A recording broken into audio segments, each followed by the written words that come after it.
You're listening to The Burning Truth.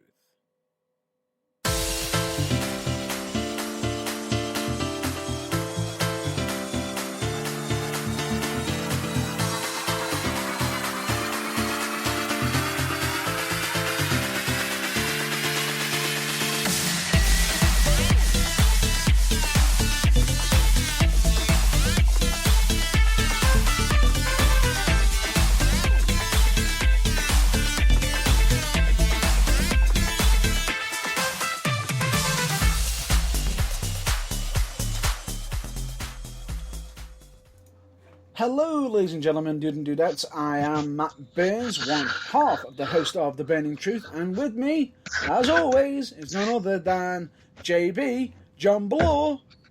Well, that must make me the other half then. Good evening. Exactly, it does. For the first time in a situation like this, I think it's genuine. We are genuinely about 50-50. Normally, if I find myself in a partnership like this where we're doing something audio-based, I'm actually about 3/4 of the mass, even if I'm only half the people. But since Matt Burns is not a skinny wisp, but actually a well-built, normal human being, that's not the case for a change. Pretty much. But the funny thing about it is, it's always a 50-50 with us. You know, we are the hosts. You know, it's just the words I said. We are. Yes. Right, and just to get this quickly out the way, this is going to be, how do we say, a very, very lot of topics episode. It's going to seem schizophrenic because we have, a lot of ground to cover, but we're going to do it as best we can. And yes, this week, this is still a wrestling episode because, you know, it's happening and stuff, even in spite of everything. Yes, and even though last week we did state we might be put on hold, but we realised we forgot WrestleMania Fallout. Yeah, we still kind of have to do that, and believe me, there was plenty. There's plenty of Fallouts. But anyway, as we get on to it, we just need to throw out the audio disclaimer. Would you kindly? The following broadcast may contain scenes and storylines not suitable for younger viewers, and language and opinions not suitable both for younger viewers and for those of a more sensitive disposition. And when he said viewers, he also meant listeners as well. Listeners. It's force of habit. Bad habit that I can't seem to break. Listeners may wish to tune out at any given point when they hear us give a language warning or a soapbox warning. We try and do that as much as we can, although we can't always guarantee. And this program may also contain strobe lighting effects. And with that, and as my colleague has just stated, you know, with soapbox warnings, he's an advance warning. There will be plenty in this episode. Just to give you a heads bit, yeah. Just to give a heads up, because there is certain opinions that a lot of people are going to be saying, really? Yeah, there are, definitely. And believe me when we say this, even if you disagree with us, do us a favour, let us know. Tell us why you disagree with us. Because a lot of the time, when we say we want your feedback, we mean it.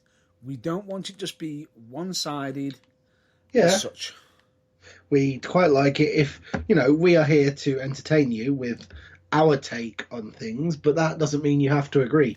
So if you don't, and you can be coherent about why not, or if you do agree and you'd just like to say, you guys have nailed it, because, you know, positive reinforcement never hurts, by all means, get in touch.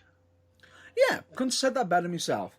Now, let's just get straight down to business in regards to what we're going to be covering. We are going to be covering the Miz and Morrison music video. Yep. I believe you wanted to address that directly. Did I ever? And also, we've got to talk about WrestleMania, as we already discussed, and predictions as such. Get on to certain topics of certain results and why certain things happened. And then we've also got to get onto a topic for a little bit previous, before WrestleMania, which is an interesting topic, which involves Goldberg. We've got to talk a little bit of Roman Reigns stuff. We've also got to talk a bit of Brock Lesnar stuff and Drew McIntyre stuff. And then we've also got to discuss something that, involving, some top stars being released. And, Yeah. of course, in regards to the future of WWE. Which is currently somewhat wrapped up within the current. Correct. But yeah, so with that in mind, that's a lot to get through. So stick a pin in your big list of bullet points. Where do you want to start? Right, first thing I wanted to start off first before anything, we do hope you're still following your, the company rules and regulations and are actually, understanding, please stay at home, save lives. Not to mention, when you are at home, if you share your home with anyone else, social distancing, people.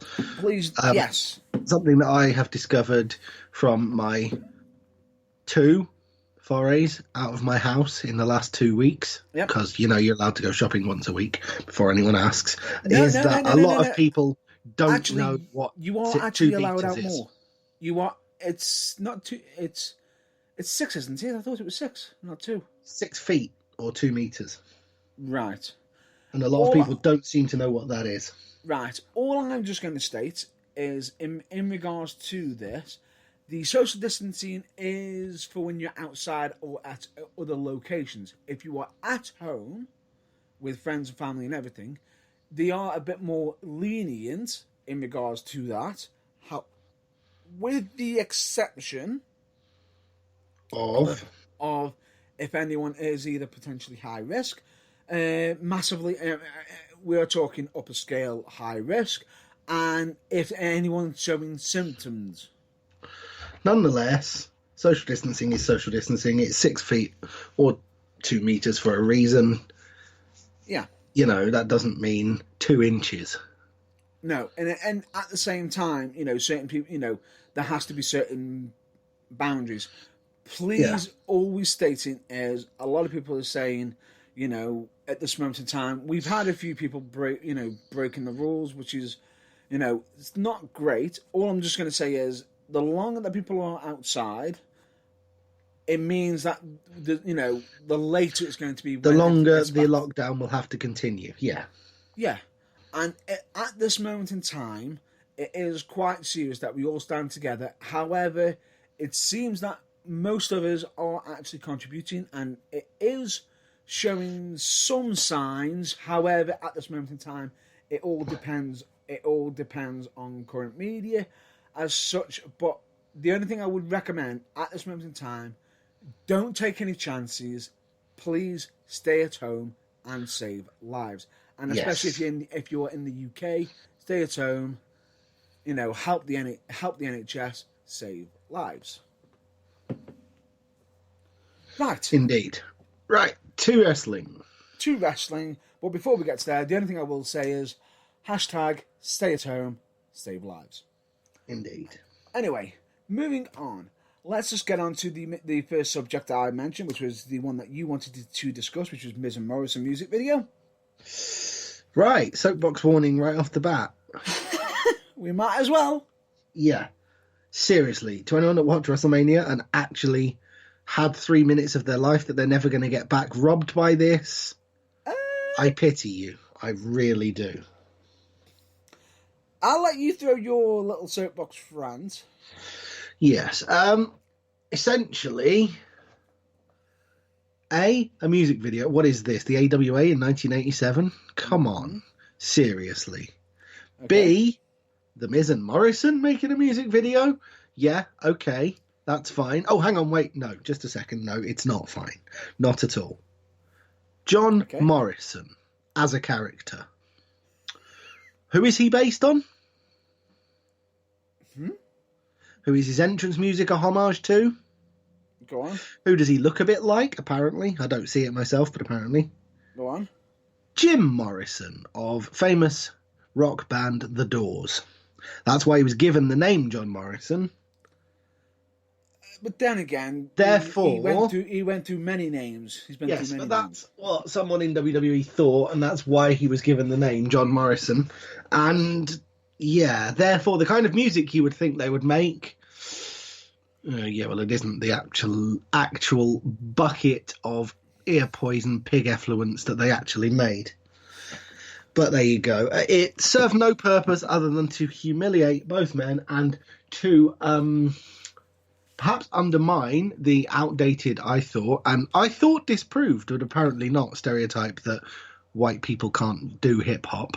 And, oh, Jesus wept. I think of the 7.5 billion human beings currently on the planet, 7.49999999999 billion of them are better rappers than John Morrison.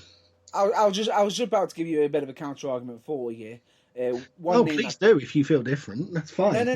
Soapbox. No. This actually goes for you. Actually, Okay. I could just name one person's name and guarantee that if anybody says he's not a good rapper, just check out one of his recent singles off his latest album. I dare you. Eminem. Eminem. No. I was like I said, he's clearly proved that the whole idea of white people can't rap is a joke.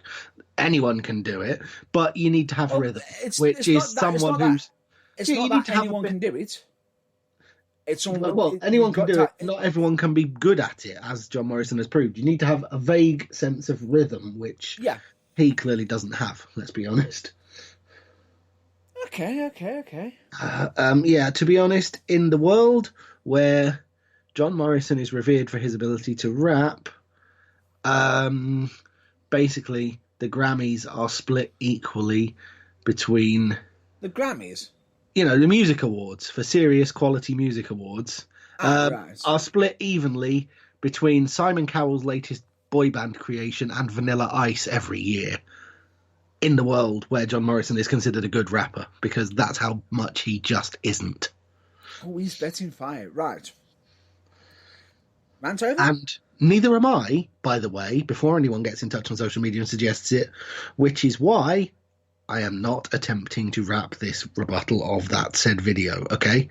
I'm not either. But unlike John Morrison, I don't get paid lots of money to prove that to the world. Right. Rant over? I've got to get my breath back, so yes. Right. Counter-argument, please. He's asked for it. Right. The counter-argument for me is the fact that I didn't actually see this as as a legit rap song. It comes across it, but for me, it just seemed like an angle where they were making a mockery of the New Day and the Usos, which is what they have been doing quite a lot lately. And last time I checked, WWE are technically in the entertainment business, so they're trying to be entertaining as hell. Okay, might not be your cup of tea, but to me, I thought it was quite funny, it's quite entertaining, and they have been entertaining. Hey, ho, ho. Straight away. And the funny thing about it is, what makes it so stupid is you're fixating on the fact that Miz and Morrison shouldn't be champions. So, they can't rap or anything. For me, I personally think that this is quite funny. It's unique. It's a unique way for you to naturally hate them, like you just demonstrated just yourself, showing how much of a villains and how much of a heels they are because they've got your back up so much. And at the same time, it gives us a damn well break from the same damn well tag team being the tag champs. Right. Well, just as a counter there, I never said they shouldn't be champions. Right, I merely dislike this segment. And that's fair enough. That's all well and good. But the argument that, frankly, WWE is in the realm of entertainment is also undermined by this, because there is entertainment, there is bad entertainment, there is parody of entertainment, and then there is I saw my ears off to stop myself having to listen to this, except that I know better and it won't actually stop anything. So it's supposed to be light-hearted entertainment that makes you go, yeah, you know what, that's quite funny, or, ooh. Hang on. Thought-provoking. Whereas all that music video did was make me wish for those 3 minutes of my life back.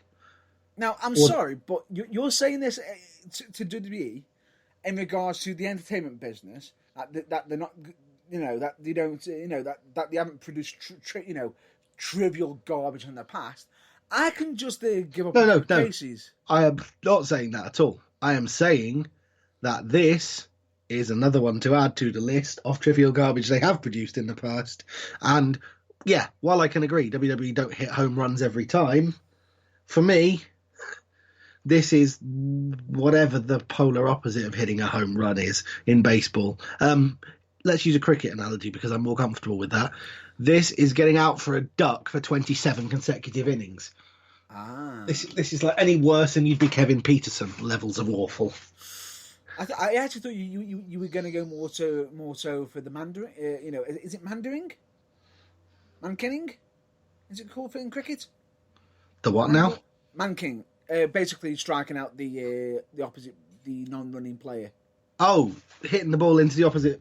Yeah, I'm not sure what that's called. I think it's just called running them out, isn't it? No. It's I think it's called mankinning. Oof, I don't know. Honestly, I have not heard of that. I didn't realise it had a special name. I just thought it was called twattery or bad cricket. And some people, they say it is bad cricket, but at the same time, there are certain rules and regulations. The point being... we're not cricket. This is WWE. Yes, there are broad brushstrokes. It's designed to entertain everybody and so on and so forth. But I just thought this was so bone-chillingly... Gooker award-winningly, hi R.D. Reynolds, terrible that it had no redeeming features whatsoever, and frankly, it was the worst bit of the entire show. Definitely, I would agree. I can say it might not be everyone's cup of tea, but then again, with wrestling and trying different new things or anything, you're not always going to win them all. Because I could just mention a story angle that would just probably put off a lot of listeners, which I'm not going to mention it. All I'll just say is a certain angle that involved Triple H and Kane. That's all I'm saying. Or another one that involved Mark Henry. Let's not go any further with either of them. Hashtag Booker T's Room of Candles. Sorry, what? For God's sake! Well, you said don't go there, so sorry, but I had to go there. Point in case. In a way, you just proven... As much as I hate having to be reminded it, you just sort of proved me point. Yes, probably. Anyway. It was garbage, in my personal opinion. If you liked it, I thought fair play, you cloth-eared goon. To each their own. I mean... Excuse me? No. For me, I thought it was just a unique take. I think it could have been way better, because they're not actual rappers. I don't, no way in shape or form are they actual credible rappers. It is drivel, but I think it plays to their heel characters. Now, being myself, with ourselves, being yourself being a former wrestler, me being a wrestler, and promoter as well, they are trying something different, something new.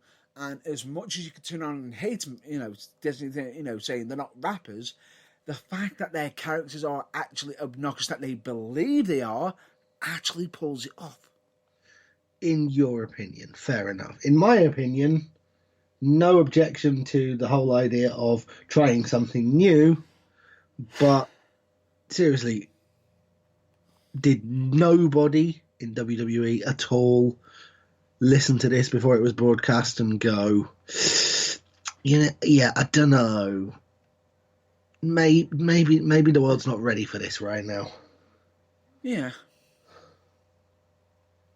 I get what you mean. I get you. Anyway, we've got shed loads to talk about, so that's our take on it. The for and against of possibly what everyone else may agree or may not, I don't know, but for me, the worst part of WrestleMania. The match itself, by the way, the Triple Threat ladder match, fantastic. And great novel ending. Appreciate that. But, the build-up, the Triple Threat tag match, was it, supposedly? Yes. But we'll get to that. Yeah. We'll get to that. Anyway, let's get down to business, and let's just jump straight into the, prediction-wise, or I believe it was myself that actually won. I don't know, because you haven't told me yet, and you wrote them down, but I can't remember what I said for at least half of them, so... No, I've literally looked, I'm looking it up now, just counting out of the essential ones that we've, out of them. Right, ladies and gentlemen, just wait and talk amongst yourselves for a second while Mr. Matt Burns adds this up, because, he's doing it right now, so there's not a lot we can do. We just have to wait while he gets his calculator out, or possibly his slide rule. I'm not sure how he does it, but either way, he's adding them up frantically as we speak. And I'd imagine, judging by the silence, hoping I talk for a little bit longer because he hasn't finished yet. Right. While he's doing that, ladies and gents, I am on a popular internet search engine, and I am going to the popular internet-based encyclopedia page to get the results for WrestleMania 36 up, so that when we talk about them, I can, shock horror, sound like I know what I'm talking about. Well, there's a first time for everything. There is. You're not supposed to agree with me. I had to. Hashtag Booker T's Room of Candles. God damn it. Right. Have you added it up? I have. Basically... And did you win? Yeah, definitely. Because at one point we did draw, essentially, but in the overall one, I believe if we actually take off the ones that where we both said the same, 3-1. Whatever. Okay, that's fine. However, we did actually have some where we both won and some where we absolutely both lost. And the ones where we both lost, it was like, really? Yeah, the ones where we both got it wrong, it's really a case of... Really? What were you thinking? Really? And there's even one where even I won. I wish I didn't. Yeah, that's often the case. So, are we going to go through night one first? That would make sense. Unfortunately, as we stated just in advance, we couldn't actually predict what matches were going to officially be on. So, pre-show matches we didn't even know anything about. We did actually have a change of the triple threat tag team match into a triple threat singles match with ladders. But it was still for the WWE SmackDown Tag Team Championship, so the results could technically still be used here. I would say the results can be used because one member of each team was still fighting for the championships, so it counts as far as I'm concerned. Correct, and the reason why that occurred, we will explain when we get to the match officially itself. Yes. Wow. Right. Let's get started because we've got 2 nights. I think there's 18 matches in total or something ridiculous like that. It is. Oh no, you said 18. It's 19. Oh, good God. Right, let's get going then. Right. Straight into night one, pre-show. Pre-show, Cesaro versus Drew Gulak. Cesaro defeated Drew Gulak. In case anybody wants to know why this match happened, Drew Gulak is basically in the corner of Daniel Bryan and everything. It was just basically teased a little bit of that feud that was going to be happening later on in the night. Yes. It was like, give Drew Gulak, a bit of something for WrestleMania. Okay, it's in the pre-show, but it's showing character development. Yes, absolutely. And Cesaro finally got a good showing at WrestleMania, other than the Battle Royal, winning the first ever Battle. Yes, it's long overdue. He's been in the company 10 years, or if not quite 10 years, it feels like it. It's about time he got a serious. Yes. WrestleMania moment, even if it was technically not, because it was on the pre-show. Yes. Anyway, let's get on to the first official match. I don't know, did you say that Cesaro defeated Drew Gulak? Yes, I did. My apologies. I sped straight through it quickly. And that's cool. Yeah. Because we have got a lot to okay, discuss. Then. First official match. The first official match, Alexa Bliss versus Nikki Cross. I mean Alexa Bliss and Nikki Cross versus the Kabuki Warriors for the WWE Women's Tag Team Championship in a tag match. Yes. The team that should be called Twisted Bliss. Damn right. Versus the Kabuki Warriors. Very entertaining match. A little bit crazy. I will say, a few of the spots, and I know a few people said, okay, a few people said certain moves didn't look like the hit connected. And it's like, I wouldn't have minded some of the positions that they were in, cut them some damn slack. Yeah, it was a case of... They were doing it as a counter from somebody pinning their tag team partner. Yeah, it was a little Louise. Tiny case of, well, you've got nothing serious to pick holes in, so you're finding faults with absolutely the tiniest thing, and calm down a bit. Correct. Extra credit to the Kabuki Warriors for acting like the crowd were there, which was absolutely hilarious. Yeah, that was fantastic. Genius. I thought so.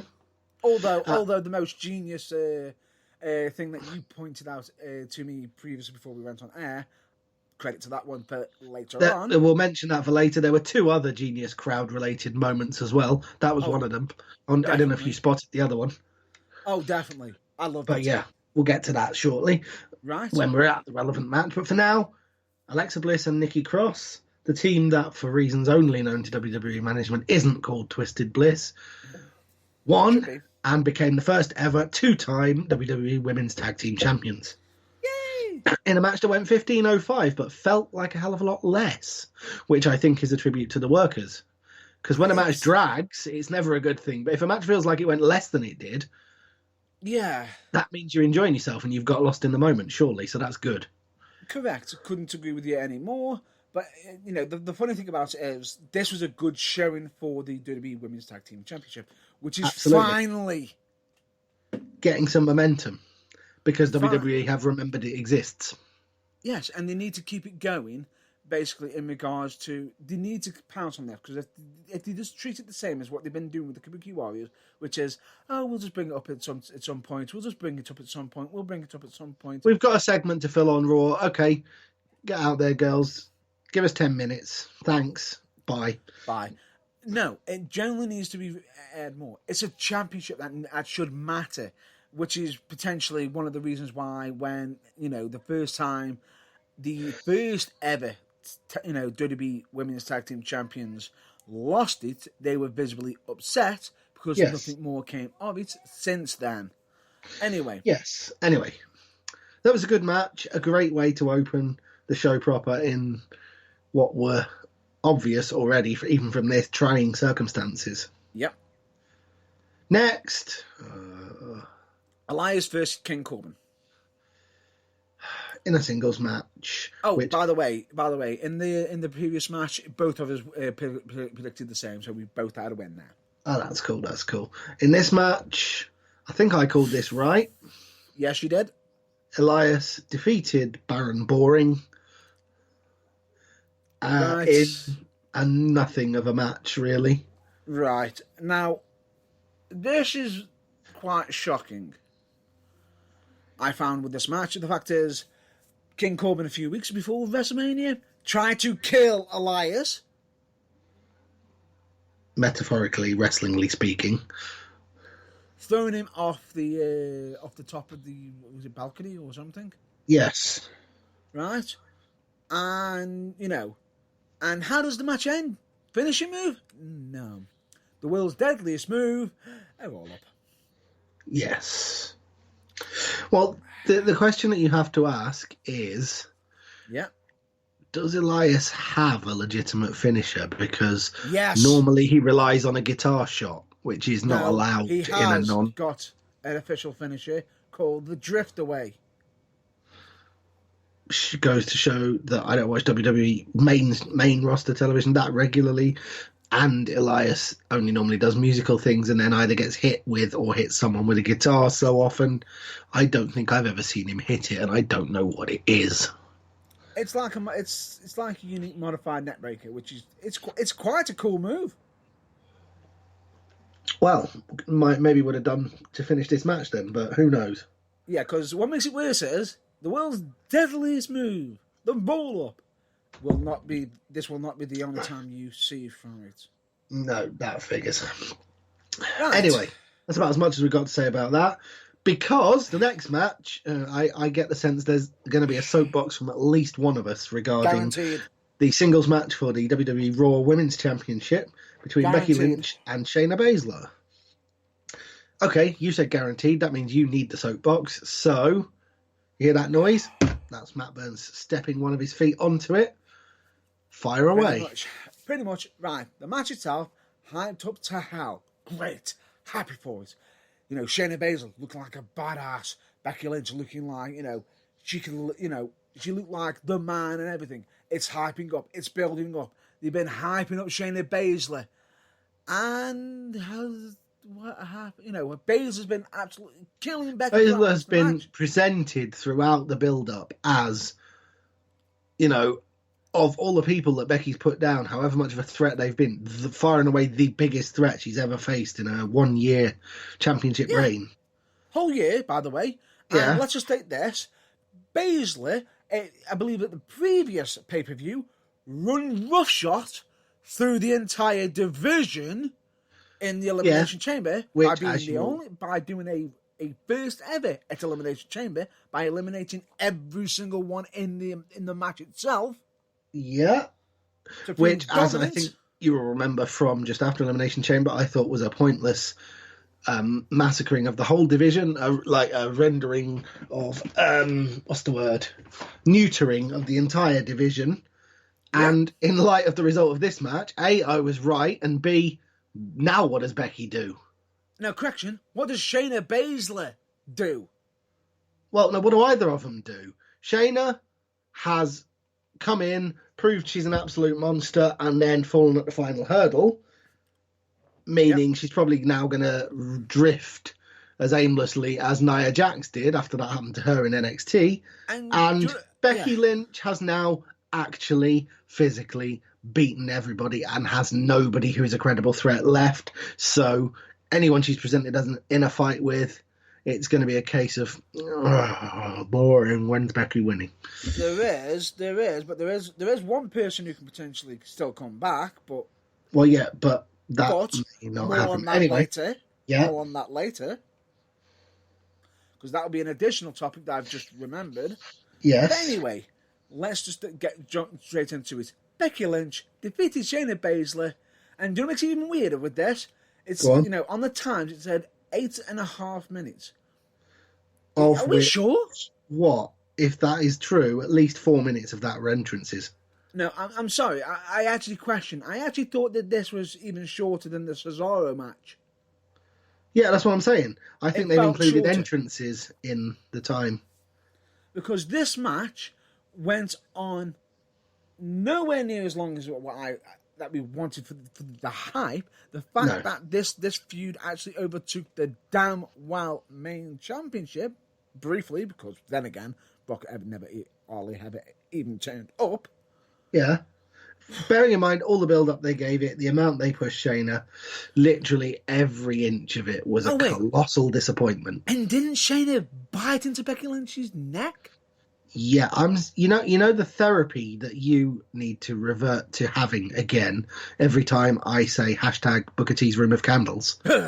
Yeah, well, I have similar every time you mention that Shayna Baszler's little descent into vampirism. Yeah. The point being is, how did the match end? Because let me guess, Shayna can't, Becky Lynch can't tap out Shayna Baszler because former UFC. That can't possibly happen. No. Could Shayna Baszler actually make Becky Lynch pass out? Can, which would have legitimized Becky Lynch even more. Yes. Where have we seen someone pass out from a big submission move at WrestleMania? Oh, I wonder. And what makes it even weirder? He's wearing a crimson mask, everybody. Yeah, and hang on. Makes it even weirder. What WrestleMania was it? 13. The unlucky one, yeah. And which WrestleMania are we at now? 36. Yes. So that's basically how many years? 23. Yeah, 23 years later. So if they did it again, it wouldn't have looked like they copied it. That is a valid point. It could have actually looked like a legitimate new thing for a new audience. Unless people actually watch it on the WWE Network for just... Well, in which case, that's incredibly possible. But the point is, it's not like, they've rattled it out, that finish out 4 times in the last 10 years, and everyone just goes, not this crap again. It would have been original enough for them to get away with it. Exactly. And how did the match end? Oh, yeah. Roll up. The same things that happened in the previous damn match. Yeah. Somebody didn't see that through, did they? Oh, wait. And it's not like they could have, organised it so they didn't actually land right next to each other. Oh, wait, this is damn recorded. Yes. Although, was it? That is a question I have to ask, having watched it. It is pre-recorded. Okay, then. It is all pre-recorded because they had to do it the previous week because of the whole state of the Florida station stay home. No, I mean I get that they could have done bits again, but they obviously didn't for this one. Anyway, However, what an awful match. WWE's function of organising the production comes into question a bit again later in the broadcast. Yes, but for now we got loads more matches to get through, so let's crack on. Let's get on to the next match, which is the which I believe singles match for the WWE Intercontinental Championship. By the way, in case you're wondering, the Raw Women's Championship match, we both lost on that one. Yeah, because we both predicted common sense, and WWE proved it doesn't have any. Yeah, pretty much. Anyway, moving on. Singles for the WWE Intercontinental Championship. Sami Zayn, accompanied by Cesaro and Shinsuke Nakamura, against Daniel Bryan, accompanied by Drew Gulak. Right.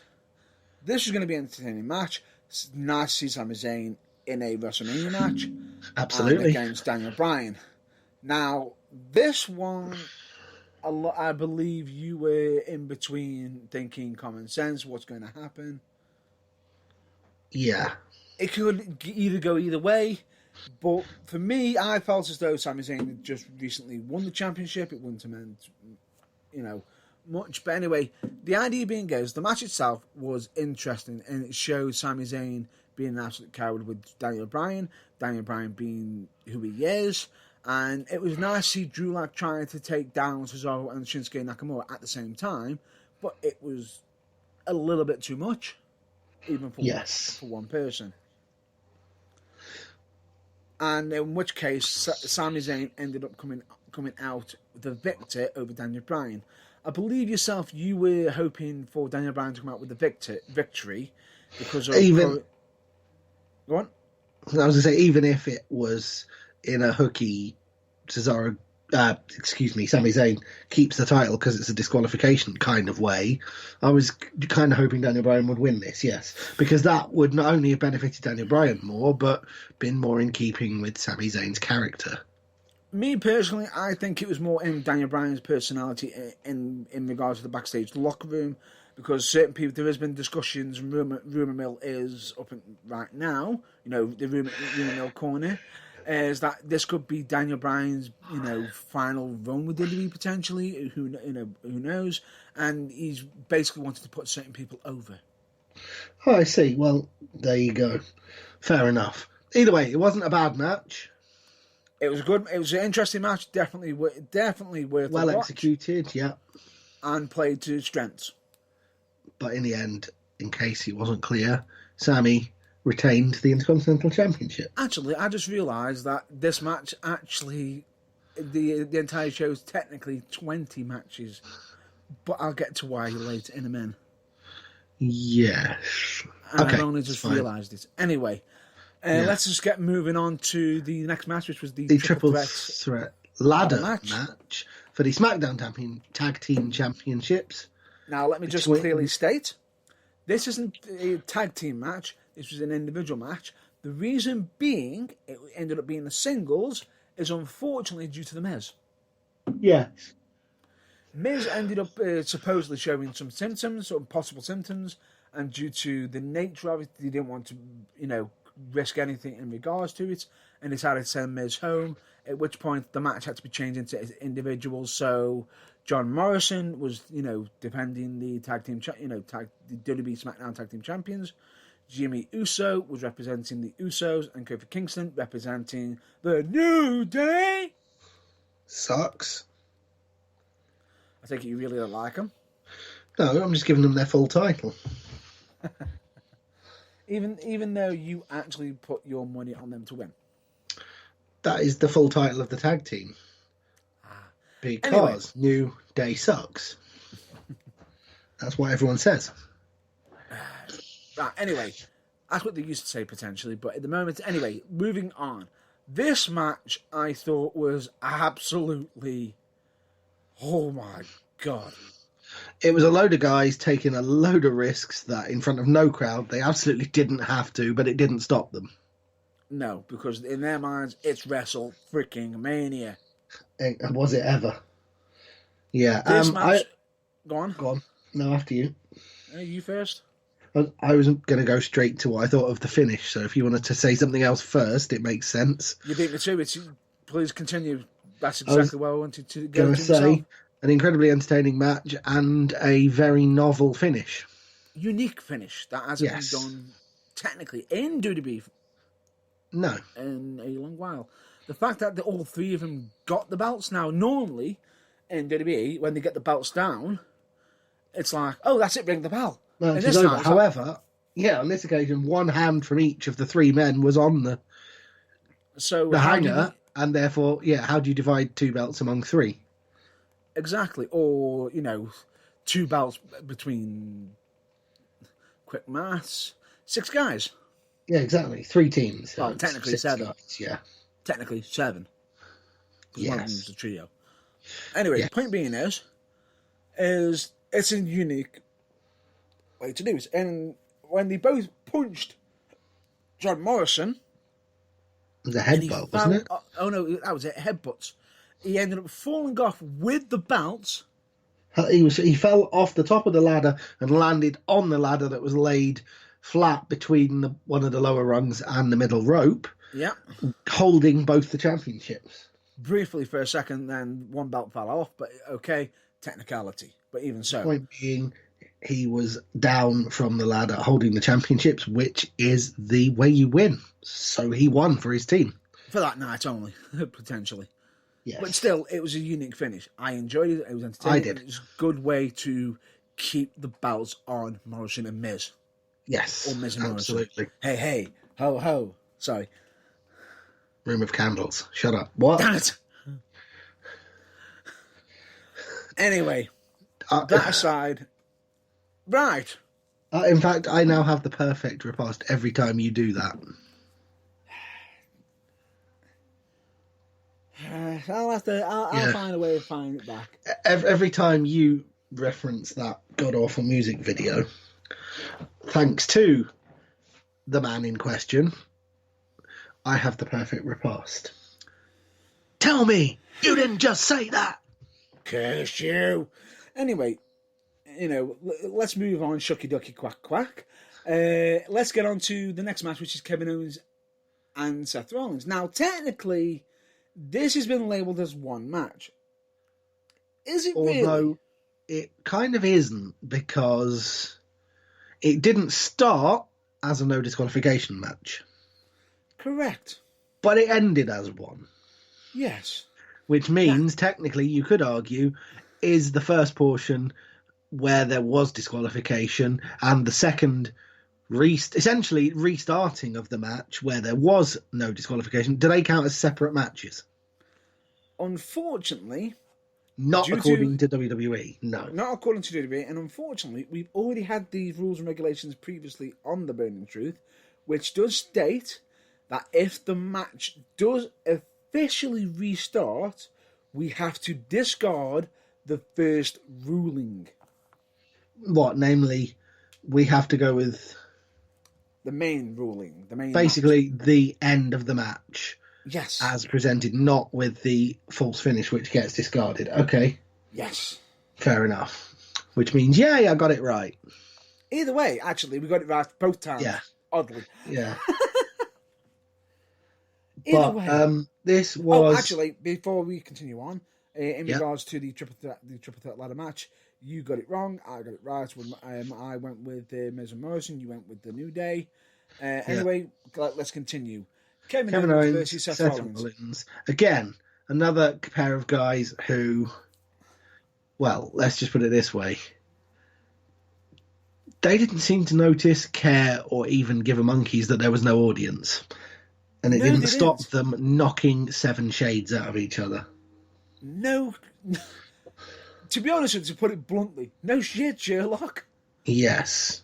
And to put it, to one thing I will say is, Seth Rollins, you absolute freaking genius with your entrance. Yes. Calling himself the Messiah and actually walking out like he is one. I loved it. I loved it. I absolutely, oddly loved it. Just for people who maybe haven't seen it yet, I mean, it's irrelevant really because we're spoiling the results, but remind everyone what he did. He literally comes out wearing all white, which is a gear that a lot of people like, which he only somehow ever wears when being a villain. Somehow.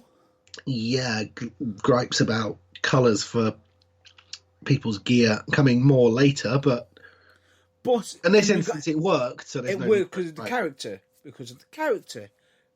Yes. Which is going to be the point that you're going to be making later. But anyway, point being is Seth Rollins looked like the character in question. Kevin Owens come walking down like who he is. Who he is, with his awesome vintage WrestleMania logo custom KO Mania t-shirt. Pretty much. And this match was very interesting that they were laying in hits. They were literally showing how it's done. And what I thought was really, really weird is the fact that the promo kept saying, step up. Seth Rollins saying to Kevin Owens, step up, step up, step up. And then we get to the finish of the end of the first match, which is Seth Rollins hitting Kevin Owens with the bell. Which was a clear indication that this was pre-recorded because you heard the ding. Yeah. And then the bell hits the floor with no extra ding. You see, I didn't notice that because I think I might have looked away at that point. The curses of talking to someone on social media who is also watching the show while you're watching it. I think I missed that particular little bit, but no, fair point. And if it was myself, I do apologise, but I did pick up on it. And I don't think it was, no, but the scary thing about it is when I was watching it, I'm thinking to myself, hang on, you got Seth Rollins who's been hyping up saying he needs to step up, and he just got himself disqualified. Really? Yeah, and to be honest, you know what I also missed? What? All I saw was the match restarting. Yeah. After what appeared to me and what my brain put together was Kevin Owens demanding that it was restarted. Yes, it was. Yeah, who actually said, okay, then that's fine. No, essentially, technically, in a way, he could actually argue it because as much as he's the winner of the match, he can actually state it. I'm not winning like that. Right? Yeah, no, but that's what I'm saying. When the match was restarted, did an authority figure come out and say restart the match? Nope. It was agreed between both competitors, and Kevin Owens said, let's make it a no disqualification. And Seth Rollins said, you want to make it no disqualification? Fine. Get the match to agree to it and wave it off. And you see Kevin Owens literally say to the referee and make the damn match. Official, won't restart it as no disqualification. And it was waved straight there and then. Now, the issue I have with that is the fact that there was no authority figure to literally give the permission. But then again, they were probably still following certain rules and regulations due to social distancing and numbers of people being in the same Your authority place. figure could probably have come onto the ramp just to say that. But anyway, that's nitpicky. On the screen. On the Titantron from backstage. There you go. But nope, didn't happen. Anyway, the match restarted. And good. At this point, I'm thinking to myself, Kevin Owens just won. As much as I was upset with the way it happened, I was like, he's won. And then when he calls him back, I'm like, no, Kevin. No, don't throw this away. Oh, damn. The match is back on. I'm thinking, and I'll be honest with you, all through that moment when he restarted the match, I'm thinking, you've just done the effort, You've done the Johnny Gargano special. Yes. You want to push it too far. It turns out, of course, that wasn't the case, but it gave you a reason to keep watching, because you were like, no, he hasn't thrown this away, has he? And then, Kevin Owens decided to do something that he actually argued, ended up doing something that he actually chastised Shane McMahon for doing. Which is... jumping off the Titantron? Oh, jumping off the WrestleMania sign. Yay! The one thing that Shane McMahon hasn't done yet. Well, to be fair to Shane, Kevin Owens did it when it was, there on the ground as opposed to in the rafters of the building 800 feet in the air. You know what I'm saying? Yeah, true. But even though Shane will still do it because he jumps off the damn Hell in the Cell. But anyway, point being is, it was a good way to literally. I thought to myself, oh, and as soon as he jumped off, boom, great way. It's like, but still in the head, it's going. Seth Rollins is going to be, because normally when someone gets put through a table like that, they normally come back and somehow win. It's not going to go well. And then as you see him he throws him in the ring, and you can see Seth Rollins begging for mercy. I'm thinking to myself, if he even goes for it, he's going to get counted. He's going to get counted by Seth Rollins right now. He's taking too long. He's not hitting it straight into it. And lo and behold, he actually hit the move and got the finish. Which was fantastic. And by the way, did you see the version of the pop-up powerbomb he nails Seth Rollins with? Yes. The sit-out version. Yes. Nailed it. Damn! That's a way to up the ante. Yes. And that was how beautifully executed. That wasn't how he finished the match. He finished the match with the stunner, and you can. And the interesting thing about it, I thought it was, you hear Seth Rollins pleading to Kevin Owens, please don't, not to do it. Yeah. Oh, and he ends up just nailing him. And I thought to myself, that's a nice little touch there. It really was. Because Seth Rollins has been saying to Kevin Owens, step up, step up. Now he has. All of a sudden, he doesn't want him to anymore. Pretty much. Perhaps too late, realising the error of his ways briefly. Right. Anyway, Kevin that Owens. Was a great match. Yeah. Next, we have head scratcher of the night, perhaps. Pretty much. It's the singles match for the WWE Universal Championship. The shortest match on the damn card, and all the way up to it, they were hyping up Roman Reigns versus Goldberg until social media just went, oh, well, let's just forget about Roman Reigns. And here's Braun Strowman. You're in the match. Yes. Which, lo and behold, Braun Strowman finding out through social media. Now, it comes about, the reason behind this. Now, last week we mentioned how Roman Reigns dealt with the hate. Now, Goldberg has gone on record to state, as much as people have been hating on Roman, he was actually still up to do it. He was personally advised and told to not do it because for his of own the condition. safety. Yes. For his own safety. So in the 11th hour, he was still up for doing the damn match, but was advised not to due to his high-risk conditions. Yeah. Which is massively, massively unfortunate.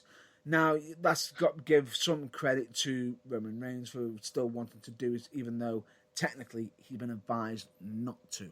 And credit, I'd just like to give you the flip side of this as well. Credit to Roman Reigns for taking the medical advice and not doing it, because he could quite easily have gone, I'll be fine. And I think it was more or less of he was told he couldn't as well. You know what I'm saying. Yeah, but at the same time, he's got to think of his family first. Now, right, this match. Oh dear. I mean, I get that Goldberg's 53 and everything, but I'm sorry to say this, can I just briefly go through this? Yeah, knock yourself out. Right. Braun Strowman gives credit to Goldberg and stated he's a legend for a reason, but even the legend, it wasn't good enough for him. Yes, ladies and gentlemen, we do actually have a new WWE Universal Champion, and in the form of Braun Strowman. Now, originally you went for Braun Strowman, but somehow flipped off and ended up going for Goldberg with myself, which means we both lost. Now, you explained why you thought that was going to be the case, though, and I actually totally believed you. It was a legitimate call, and I thought that it made sense. Now, it's clearly not the way WWE are going to go, but the way you described it made perfect sense. So, yeah, exactly. The way I presented it, it was under rumour mill, which is unfortunately incorrect. because this was the official last match for Goldberg for this year with WWE, even though WWE are possibly trying to present another match for Goldberg at a later date, which Yes. I'll get briefly how they're going to be possibly doing that a bit later. But the point is, really? Goldberg, what was the point in Goldberg winning the title? Seriously. Right. I'm going to hit an additional subject right now while we're here, just so we can knock it clean straight out, because we've already covered Roman Reigns. And are you ready for this? We have got Probably to cover not, it. but go for it. It'd be quick. It's one way of getting another subject off the list. Yeah, at the go same for it. time. Go for it. Basically, as we know, Braun Strowman won and beat Goldberg because it was basically, what was it? Was it 3 or 4 spears?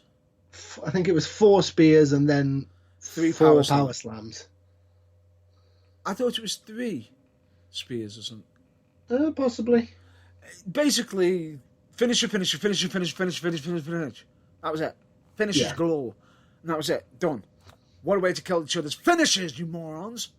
Right? Yes. Rumour has it. Do you know how we got into this situation? Go on. Did you know that, and this is speculation, and this is from tabloids and everything, so pinch of salt, ladies and gentlemen. From certain sources, different sources. So from certain people, from different tabloid, not tabloids, the internet news, as we say.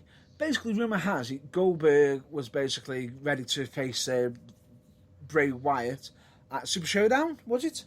Yeah. Now, the original finish for that match was Bray Wyatt beating Goldberg. Yes.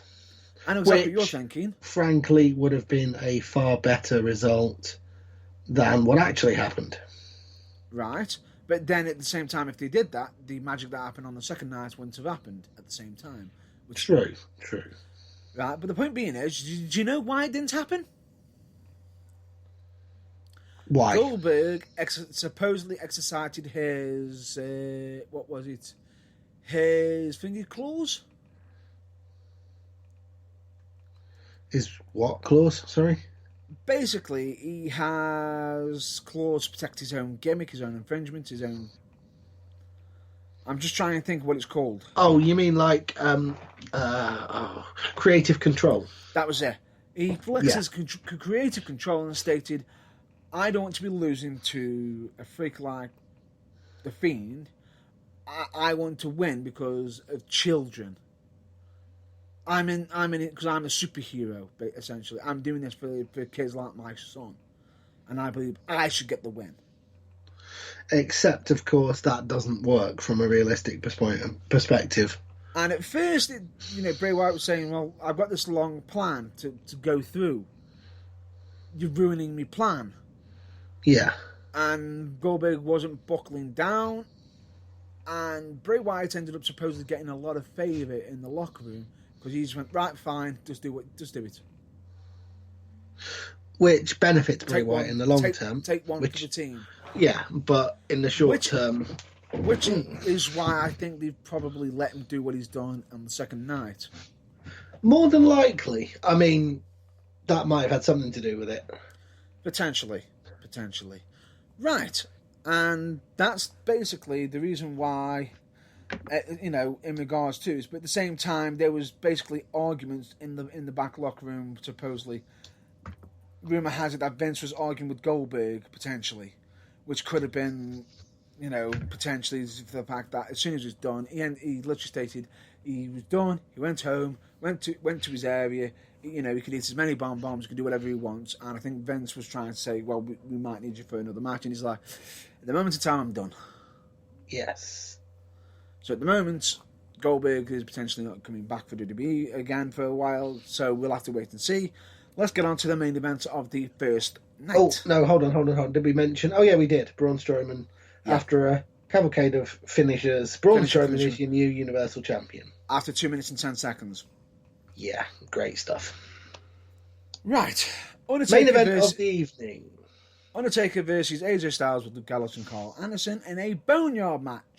Which is a 2020 take of a Buried Alive match. By the way, Called it. Yeah, you did. Oh, Sorry, wait, I know wait, people wait. like it when we have humorous sort of disagreements and, like told you so moments and stuff, but you can't have one here because you did. And I can't really. The facts are there, I can't deny it. And I didn't just call the match either. Yes, we Happy know, birthday. you smug git. I also called the fact that which takeaway we're going to get. Yes. Woohoo! The American Badass. Which it was like a bit of a mixture of the American Badass with a bit of his phenomenal powers, but still, Yes. it was hell. And believe me when I say this, in this match, the memes that have been created from it is absolutely hilarious. The what now? The memes. Memes. The memes, right, okay. Yeah, the Wasn't memes. sure what language you were talking there. The memes, or some people say memes. Idiots. Yes. Anyway, point being is, it's absolutely freaking hilarious. In case if anybody wants to know what we are referring to, just look it up. Anyway.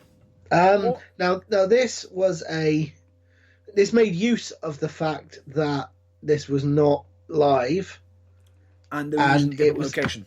Used in a different location and therefore could be pre-filmed and therefore could be a bit less traditional wrestling match and a bit more, I think the word they used is, which I don't like but I can't think of a better one, so let's go with it, is more cinematic. Yes. And I thought it was entertaining as hell. I thought it was very entertaining. And it also I'm not quite sure that I liked it quite as much as a large portion of the internet that I saw at the time. Shut your mouth. Were proclaiming it as the best thing ever. I don't think it was that good. No. But it was good.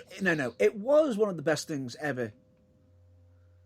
At the time. It was one of the best things ever for about 23 and a half hours. Yeah, pretty much. Yeah. Pretty much. We'll get to the best thing for the entire WrestleMania night. And in fact, possibly the best thing in WWE ever. And just, it's a lot to take in. But anyway, let's just get on to it. I thought this match was very back and forth, interesting showing. It also showed that Taker. It also hid a lot of the issues that they were going to come across in this match, and I thought it was unique. However, after this match has actually taken place, let's say certain people have come out and put certain messages out. Now, I thought this was massively interesting, the match itself, because it was entertaining, back and forth. I think the extra Druid people involved was... Really? The what now? The extra Druids that ended up coming out, the extra guys in the Druids, like, hang on. Aren't the Druids linked to fucking Taker? You would have thought. Yeah, but no, weren't they Gallows and Anderson? No, they had extra guys with them. All right, okay. Must have missed that. Yeah. Mind you, I was watching on a bit of a delay on night one, so it was like 3:30, 5 o'clock in the morning by the time I watched this, so True. I could legitimately have missed it. Fair enough, but I was like, what? When you said that. I'm going to have to rewatch it now. Yeah, which was a bit much. And other than that, it was still nice to see him use a chokeslam, using the tombstone, but it was just interesting. Now, in case anybody wants to know who won, Undertaker defeated AJ Styles. Now, a lot of people are going to be saying, hang on, he buried AJ Styles alive. Yes, which he did. However, that's the nature of the match. AJ Styles has put a post out saying, yes, I am still alive. Ouch. Which is fair enough. But is most likely going to be off WWE television for a long while. Now, recovery, yes. For recovery and also take some time off and potentially, give him a bit of a rest, which is a great time right now, potentially. Now, Undertaker, I thought was absolutely interesting because he came down as the American Badass, American Badass 2.0. Yes. However, the music he didn't come down to was rolling. No. However, hang on, AJ's going to rest, but will it be in peace? And there goes the tumbleweed. Well, it had to be done. I'm amazed you didn't do it. Yes. Anyway. Moving on. Yes. Undertaker's new entrance music. Metallica. Yep. Custom made for the occasion, or was it one of their actual songs? It's actually off one of their most, I think it's off an album. Oh, right, I'm okay. not 100% sure which album it is as such, but it's a good pick. Definitely. Yeah. Definitely. Anyway, let's race on because we still got plenty to talk about. We've got to do night 2 because don't forget, as WWE was so keen to stress at every available opportunity, this is the only WrestleMania too big for just one night. And it feels like this is going to be on for almost 2 nights ourselves. But anyway, we've got to Yeah. push on We need very to push on. quickly. So, let's go straight to night 2 and the pre-show match between Liv Morgan and Natalya. Yes, we didn't know this match was going to take place. It just seems a bit unusual having a face versus face match, but still, it was a unique match. I thought it was entertaining. It just seemed as I thought this was a bit too predictable, even though we hadn't put predictions in for this match. It was just more or less of they're just going to. For me, I just instantly knew that Liv Morgan was going to win because I thought to myself, new face, young, your new face against a face, young, new, who's like trying to get established. Yeah, over. Yeah. Right. Liv Morgan's character, interesting. Yeah. But needs work. Needs a lot of depth adding to it. Yeah.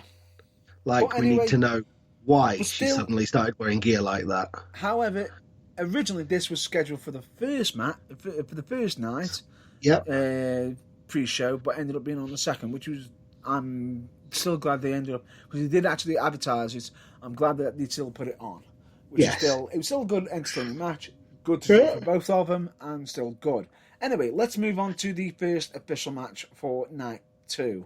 And singles match for the NXT Women's Championship. Now, I do remember saying in the previous week, or possibly a week before that show, that I didn't think that Mr. Vincent McMahon would let the NXT Women's Championship main event a night, even, never mind the whole show, of this WrestleMania. Really but sorry. Jesus, putting it on first. Yeah. And then having that match. That match, I will say, was very, very good. Yes. Credit to both women. Although I believe you had an argument with Rhea Ripley's outfit. Yes. Number one, the outfit itself. Jesus, woman, this is supposed to be a TVPG show. Yep. And number two, the colour scheme. Yeah. Where do I even start? Okay, are you ready, ladies and gentlemen? Soapbox warning and also potential language not suitable for sensitive listeners warning. Double. Yeah. What? No. Mine won't be on the actual outfit. Mine will be actually on the actual result, even though it actually got me the frickin' win on the prediction. Yeah, no, I'm just saying, mine will be on both counts. It'll be on my soapbox and there may be strong language. And then it's a triple because you're going to do it as well. Yeah. Wow. Okay, essentially, Rhea Ripley's entire character is... Essentially, her official, unofficial nickname is the Mosh Pit Kid. She is a girl who has short, shaved and occasionally spiky hair, spiked clothes, clothes with spikes on which are black, and listens to heavy metal music. She is, for lack of a better term, a mosher, hence Mosh Pit Kid. Mm-hmm. How many people that are like that do you know that ever wear white? Seriously. Rhea Ripley is the exception that proves the rule that, only heels should wear black. Seriously, her character should wear nothing but black with black on it, with black trim and black tassels. And if it was possible to do such a thing, it should possibly be 2 shades of black and darker black. She's one of the ones who can say they can only wear black. Yeah, her character, as far as I'm concerned, should only wear black and, well... Some white. Maybe white or silver. Silver as trim. White writing. Silver. Or white writing. Or grey writing. Grey or silver writing. Yeah, that's the point. No white. No, she should not wear white. Ever, ever, ever, ever, ever. Me, personally, the match itself was an absolute clinic, entertaining to watch. And I thoroughly enjoyed this match until the end. I thoroughly enjoyed the match until the end. Although I did worry that it would make its way onto the darkest end of the internet for the very wrong reasons on many an occasion. Because not only was Rhea Ripley's outfit white, I think she borrowed it from Nikki Cross because it was about 4 sizes too small. Luckily, though, no such unfortunate malfunctions occurred. Well, with her wardrobe anyway. Let's not get into the finish. In fact, no. Take a deep breath. It's your turn on the soapbox. Let's get into the finish. Right. Yes, ladies and gentlemen, I did actually predict that Charlotte Flair would end up winning Rhea Ripley because why? The stupid thing about it is I wanted Rhea Ripley to win, but Yes. I thought to myself, it's fucking Charlotte Flair. And Charlotte Flair, when she wants something, she gets it. Because she has the kind of pull that, in WWE at least, her dad could only dream of. And that, in latter years, WCW, her dad could only dream of. WCW after about 1989. I forgot to mention that we both predicted The Undertaker in the last match, by the way. Yeah, that's fine. That's cool. So I thought I'd just get that out of the way. No, that's cool. But yeah, as for this one, we both predicted, and thought that the only sensible outcome would be Rhea Ripley to win this one and retain. Yeah. And it turns out we were right. It was the only sensible outcome. Doesn't mean it happened, though. No, but even though I bet on Charlotte to win. Yeah. It's just... Bit of a nightmare. A bit of a nightmare. It was like, Jesus Christ, what are you doing? It was like WWE's worst excesses of when they're like, yeah, you've just spent ages loving that match and now we're going to make you hate it for all of time. And why is this? And do you make it even worse? Is to me, there's an actual possible reason for this. An actual possible reason why it happened, which doesn't actually stand up to scrutiny. Exactly. But at the same time, it was like, if that was the case, why didn't WWE look a fucking head? Yes. And make why do they? make It this cannot damn be true mistake. that they only just noticed with like 3 days' grace. You know? Exactly. And the stupid thing about it is, it's like, really? You're going to do this? Okay. Yes. We're doing this. Thanks for ruining the last 20 minutes of my evening by rendering the result absolutely irrelevant. By the result rendering the entire match and both girls' efforts absolutely irrelevant. And what makes it worse is the fact that Rhea Ripley's now out and now Charlotte Flair is running the NXT Women's Division. Now, bear in mind, Rhea Ripley has been basically pushing and had to push to get that belt. Oh, wait, who did she beat to have that belt? Yes. Oh, yeah, Shayna Baszler, who supposedly Vince is now falling out with. So, Shayna Baszler is almost in the same category as Cedric Alexander, Ricochet, and many, many others. Yes. Great. Fantastic.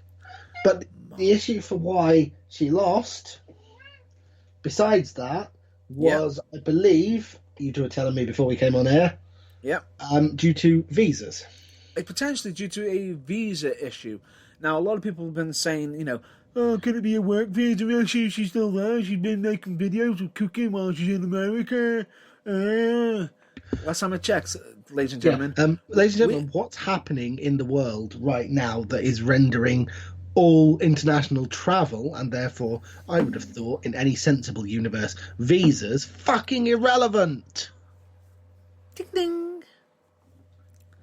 Correct, but the problem is, technically, because of that, yes, it does actually make the work visa disappear. However, she can't be deported back to her own country due to the no flights issue. However, it means that she can't technically be working because her work permit is actually written. This is only rumour, by the way. Only speculation. Yeah. That it's ran out, which she could potentially try to supply for a new one. Hopefully. Right. Which could end up resolving her issue with that. Yes. However, in regards to this, Charlotte. Shall we get on to it now for you? Charlotte Yeah. Flair has stated that she is happy she's won the NXT Championship, and she wants to carry that division to new heights by being on the brands.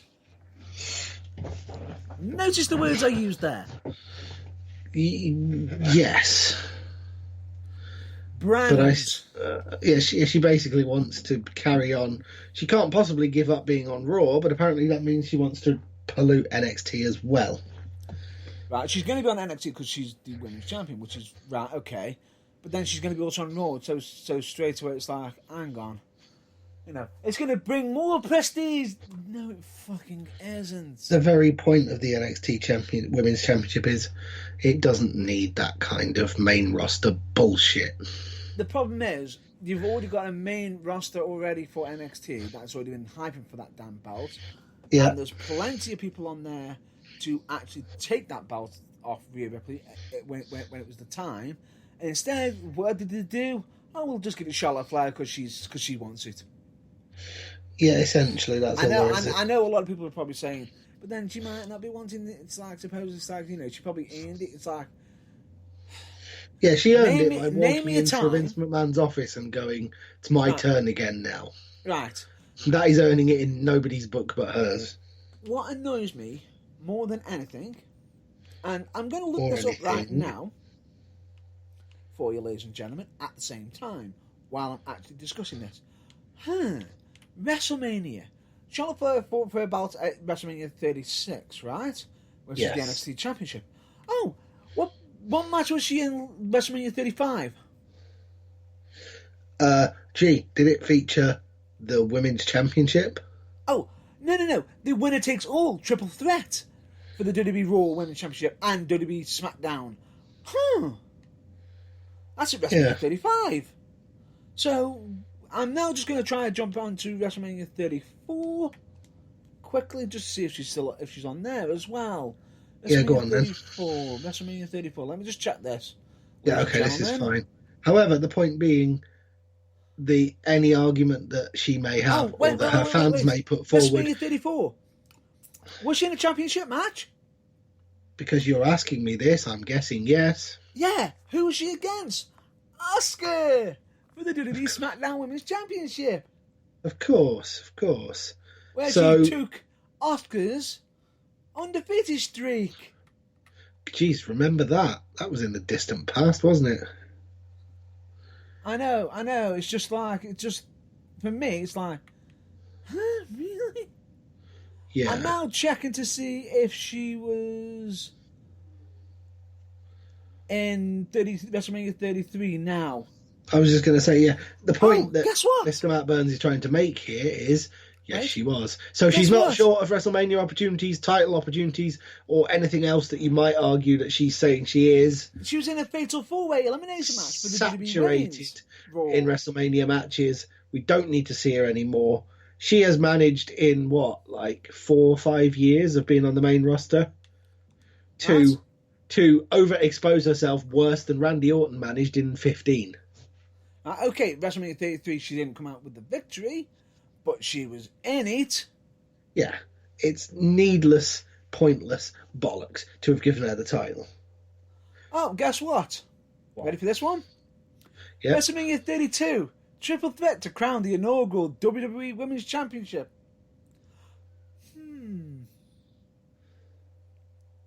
Who was in it? I wonder. Well, did one of the participants' name rhyme with Farlet Bear?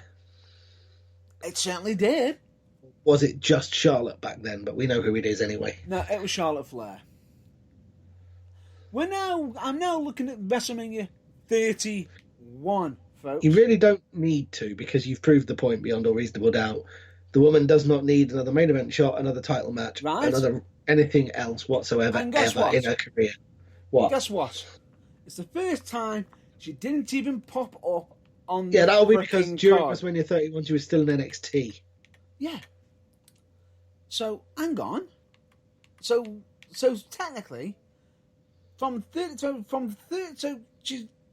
she's been in 32, The main event 33, for 5 34, years. 35, 36.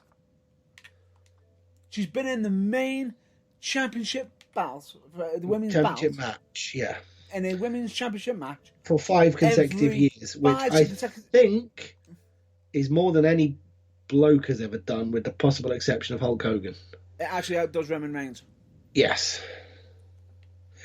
Who? But she's not overexposed or anything. Oh, no. No, not at all. Not at all. And she's not forced down our throats. Much. Anyway, as much as we've proved that that is a lie and that the result was stupid and pointless and we hated it, we have to move on. Well, before we move on, actually... Oh, God, no. No, we have to move on. Oh, no. We can't yet, because I'll get back to when I said brands, by the way. Rumour has it that people have been stating that she's going to be on NXT and Raw, and she's doing no house shows going forward. Technicality, fine, because there aren't any house shows because they can't have crowds. But yes, rumour has it when they do actually come back in, she won't be doing house shows, so she'll only be doing NXT and Raw. Great. However, that's not her target. Oh dear God, as quick as you like, because we really need to move on. Her target is to do all 3 brands. Which, by the way, nobody wants, nobody needs, and stop. I know. But anyway, I've managed to just kill a lot of the topics that we were meant to be covering anyway at this moment in time. Well, that's good, because the rate we're getting through these, you needed to. Yeah. But anyway, Aleister Black versus Bobby Lashley in a singles match is the next match on the card. Right. As much as it was interesting to watch, Black coming out all in black, another wrestler who should be only wearing more black, no white. Not just because of his name, but also because of his character, yeah. Damn right. Bobby Lashley still looked like a Don. And Bobby Lashley, can I just say, for the record, when we're talking about attire, why didn't Vince McMahon make him wear full-length tights the moment he came back? He looked 1,000 times better. And I actually like the finish that they did, because they're teasing now that he could end up splitting with Lana because of the whole thing. Yes, I know we're getting through this quickly. Aleister Black defeated Bobby Lashley due to misdirection with Lana, and that could potentially lead to them splitting up. Potentially. Fair enough. We both won on that. We both correctly picked Aleister Black. However, in the last match, which was the NXT Women's Championship, I know I keep going back to it, you picked Rhea, which was a loss, and I picked Charlotte, even though I didn't want to be right. Anyway, move on. You were, you bastard. Right, match number 4, singles match, Otis versus Dolph Ziggler in the... Yeah, I'm sure these two could have had a hell of a match, but did it really need the love angle storyline? No, it did not. Match. Yes, it did. I'm sorry. Yes, it did. Because people have been hooked on this. Some people have called one moment in it the greatest WrestleMania moment ever, even though it breaks social distancing massively. Yeah, the end of the match. I know exactly what you mean. Match. Most of the people who did that, let's face it, were just freeze framing it because they couldn't quite believe Mandy Rose's outfit. But anyway. And what happened? Anyway. I thought it told the right story. It's something that they had to get it right, and it's something that we both predicted. Bearing in mind I didn't like the storyline very much, it did the best telling of it that it possibly could. And the funny thing about it is, this has been one of the feuds that people were massively interested in, because they wanted to see the same results we wanted to see, which was Otis. Yes. Yes, ladies and gentlemen, Otis defeated Dolph Ziggler, who, by the way, even though it comes up on WrestleMania 36 as Mandy Rose was with Otis, no, she wasn't throughout the match. Dolph Ziggler did have Sonya Deville. It was on for the last minute, which I will say, the slap on Sonya Deville. Yeah.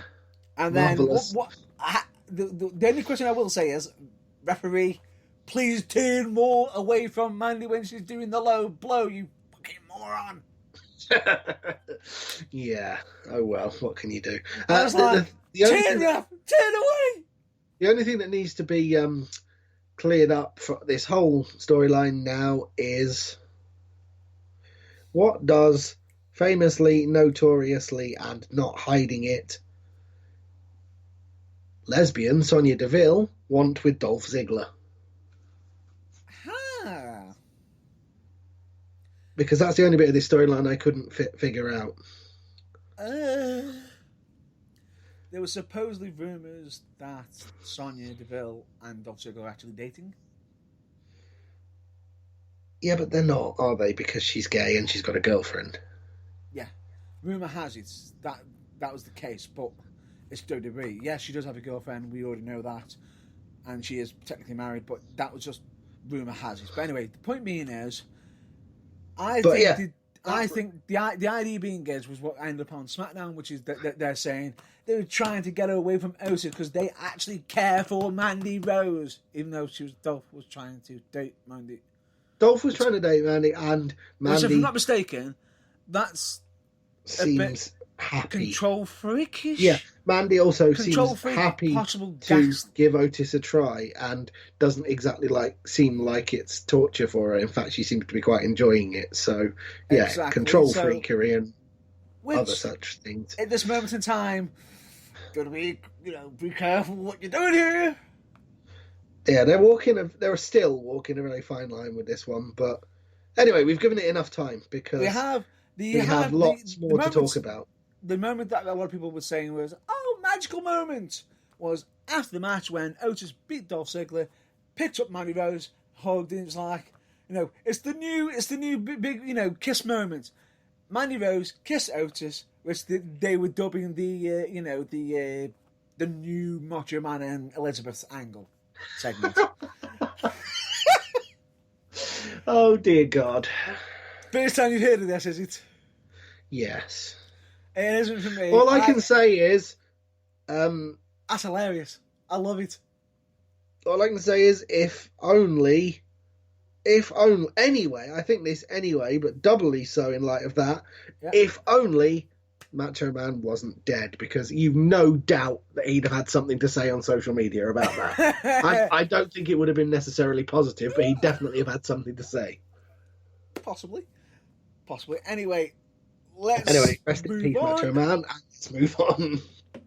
Because we've got to go into a match that rare on this WrestleMania evening for its short, sharp exchanges, but a match that, by God, did it go on twice as long as it needed to. Yeah, and on top of that, which they could have cut it back, even if they cut it by half, people would have been 36 minutes. Plus. 15 would have been fine. Right, it went on for a long time. However, you got people worried for Edge. If I'm not mistaken, in the documentary, Edge turned around and went, "Oh, I'm not going to be jumping off ladders." Fucking does it in this match, for fuck's sake. Yeah. Jesus, Edge. Put my heart in my throat. Yes, that was. I was very glad when it was all over. And in the end, the right man won, but my God, could have cut out half the dodgy, dangerous stunts, and it could have been half as long, and nobody would have minded. However, WWE production have come under fire over one moment in this match. Which was? In the weight room. Oh, okay. You don't mean what I thought you meant, which was the bit when they were coming through back into the empty arena, and Cameron got knocked over. Edge suffered the devastating 4-foot fall from the rail around the Edge area onto the padded safety barrier that the crowd are supposed to stand behind if there was one, which caused him to need a 9 count. Yeah, there were a few angles. I will say some of the spots in this match where Edge was landing on his freaking neck, I was like, oh God. No. It was the fact that the little rail, sort of halfway round, down to the padded safety rail that the crowd stand behind, the fall was all of about 4 feet, and after it, Edge needed a 9 count. Yeah, but then again, his neck, remember? He landed on his feet, and then his stomach hit the rail. True, but I'm saying throughout the match, some of the angles where he was landing, he almost landed on his neck. Any of the moments were bad. That's what I mean, they were bad. But anyway, we're not on about that moment. The moment I'm referring to is in the weight room where it looked like Randy Orton set up some weights and placed it, put his arm through and partially around his neck, and looked like he was trying to strangle or. Yeah, not good, not clever. Technically hang Edge using the weights. Yeah. And a lot of people are probably saying. Some people are probably saying, "Oh, really? What the hell were they thinking?" Well, yeah, I'm thinking, what the hell were they thinking? And there's a very good reason why. Right, and some people who don't know about this, if you want to find out about it, just check out season 2, first and second episode of Dark Side of the Ring. Yes. We're not going to go into it in any more detail than that here, other than it was a very poor decision by WWE to have him do that. And what makes it worse is, that episode of Dark Side of the Ring was played a few weeks ago. Yes. About a week or two before WrestleMania. So and you think the match was pre-recorded, so nothing was stopping them editing it out. Correct.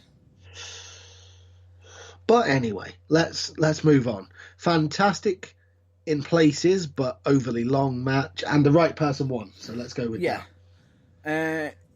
I think a lot of people were a bit confused about the chokeout submission that Edge has been using, but no, it's I thought it was unique. I liked it because he actually signified it on MVP the previous weeks, showed that he was successful with it, and it needed to do. And a lot of people were saying, "Why are you crying? Why are you crying? Why are you upset? Why are you upset?" He tried to end your career. He ended your wife. Yes, regardless of it. A lot of people, and this is my own input on this. As much as you can turn around and say, yes, get that vile man. At the same time, does that necessarily mean that Edge needs to be vile because that guy's vile? Not everyone. No. Not everyone sinks to the level of the lowest common denominator. And at the same time, if he's having to do this to bring an end to somebody, it also showcases that it looked like it took a small piece of Edge's humanity, which is some beautiful, Well, yeah. Beautiful work by Edge. Just in case you missed it, Edge was successful in defeating Randy Orton in the Last Man Standing match. And now we must move on, because we've still got 5 more matches to cover, and time is getting away from us, as it seems to always do. Yes, it does. But anyway, let's move on to the WWE Raw Tag Team Championship match, which is the Street Profits versus Angel Garza and Austin Theory with Selena Vega. Now, a lot of people are saying, why is Austin Theory in this match? Isn't he NXT superstar? Now, rumour has it that Austin Theory wasn't originally meant to be scheduled in it. The only reason why this happened is because of an injury with Andrade. Andrade, yes, which kept him out at short notice. And a lot of people are probably thinking it was Vince McMahon who made the supposed decision for Austin Theory. Now, rumour has it wasn't Vince McMahon who made the choice. It was none other than Paul Heyman who made the choice in regards to it. And we have no way to certify that as true or not. We don't know. That's why we're saying rumour has it. But, yeah. At the same time, it's still a nice little way to get another, a bit of a all eyes on NXT a little bit. It's another way of doing it, which is quite clever. And this is that's the only way I'm going to defend it. The match itself was back and forth. It was what it was. We expected it to go the way it did. We expected it to perhaps go a little bit longer, but after how long Edge and Randy Orton had taken, I'm not surprised that it was short. But it did everything it needed to, and the Street Profits retained. And they did. But what I thought was interesting was straight after Angel Garza and Austin Theory attacking, and Selena Vega also getting involved. And I thought to myself, what's going to happen here? It's like, 3 of them sticking in. It's like, the Street Profits don't have a female within their group, do they? Huh? Cue Mrs. Angelo Dawkins. In case anybody wants to know who that is. I'll give you a clue. E-S-T. Of N-X-T. Or, as she should now be called, Mrs. Hashtag, Girl, you don't even go here. True.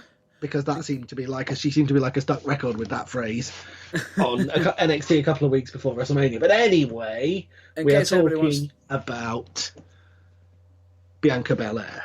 Correct.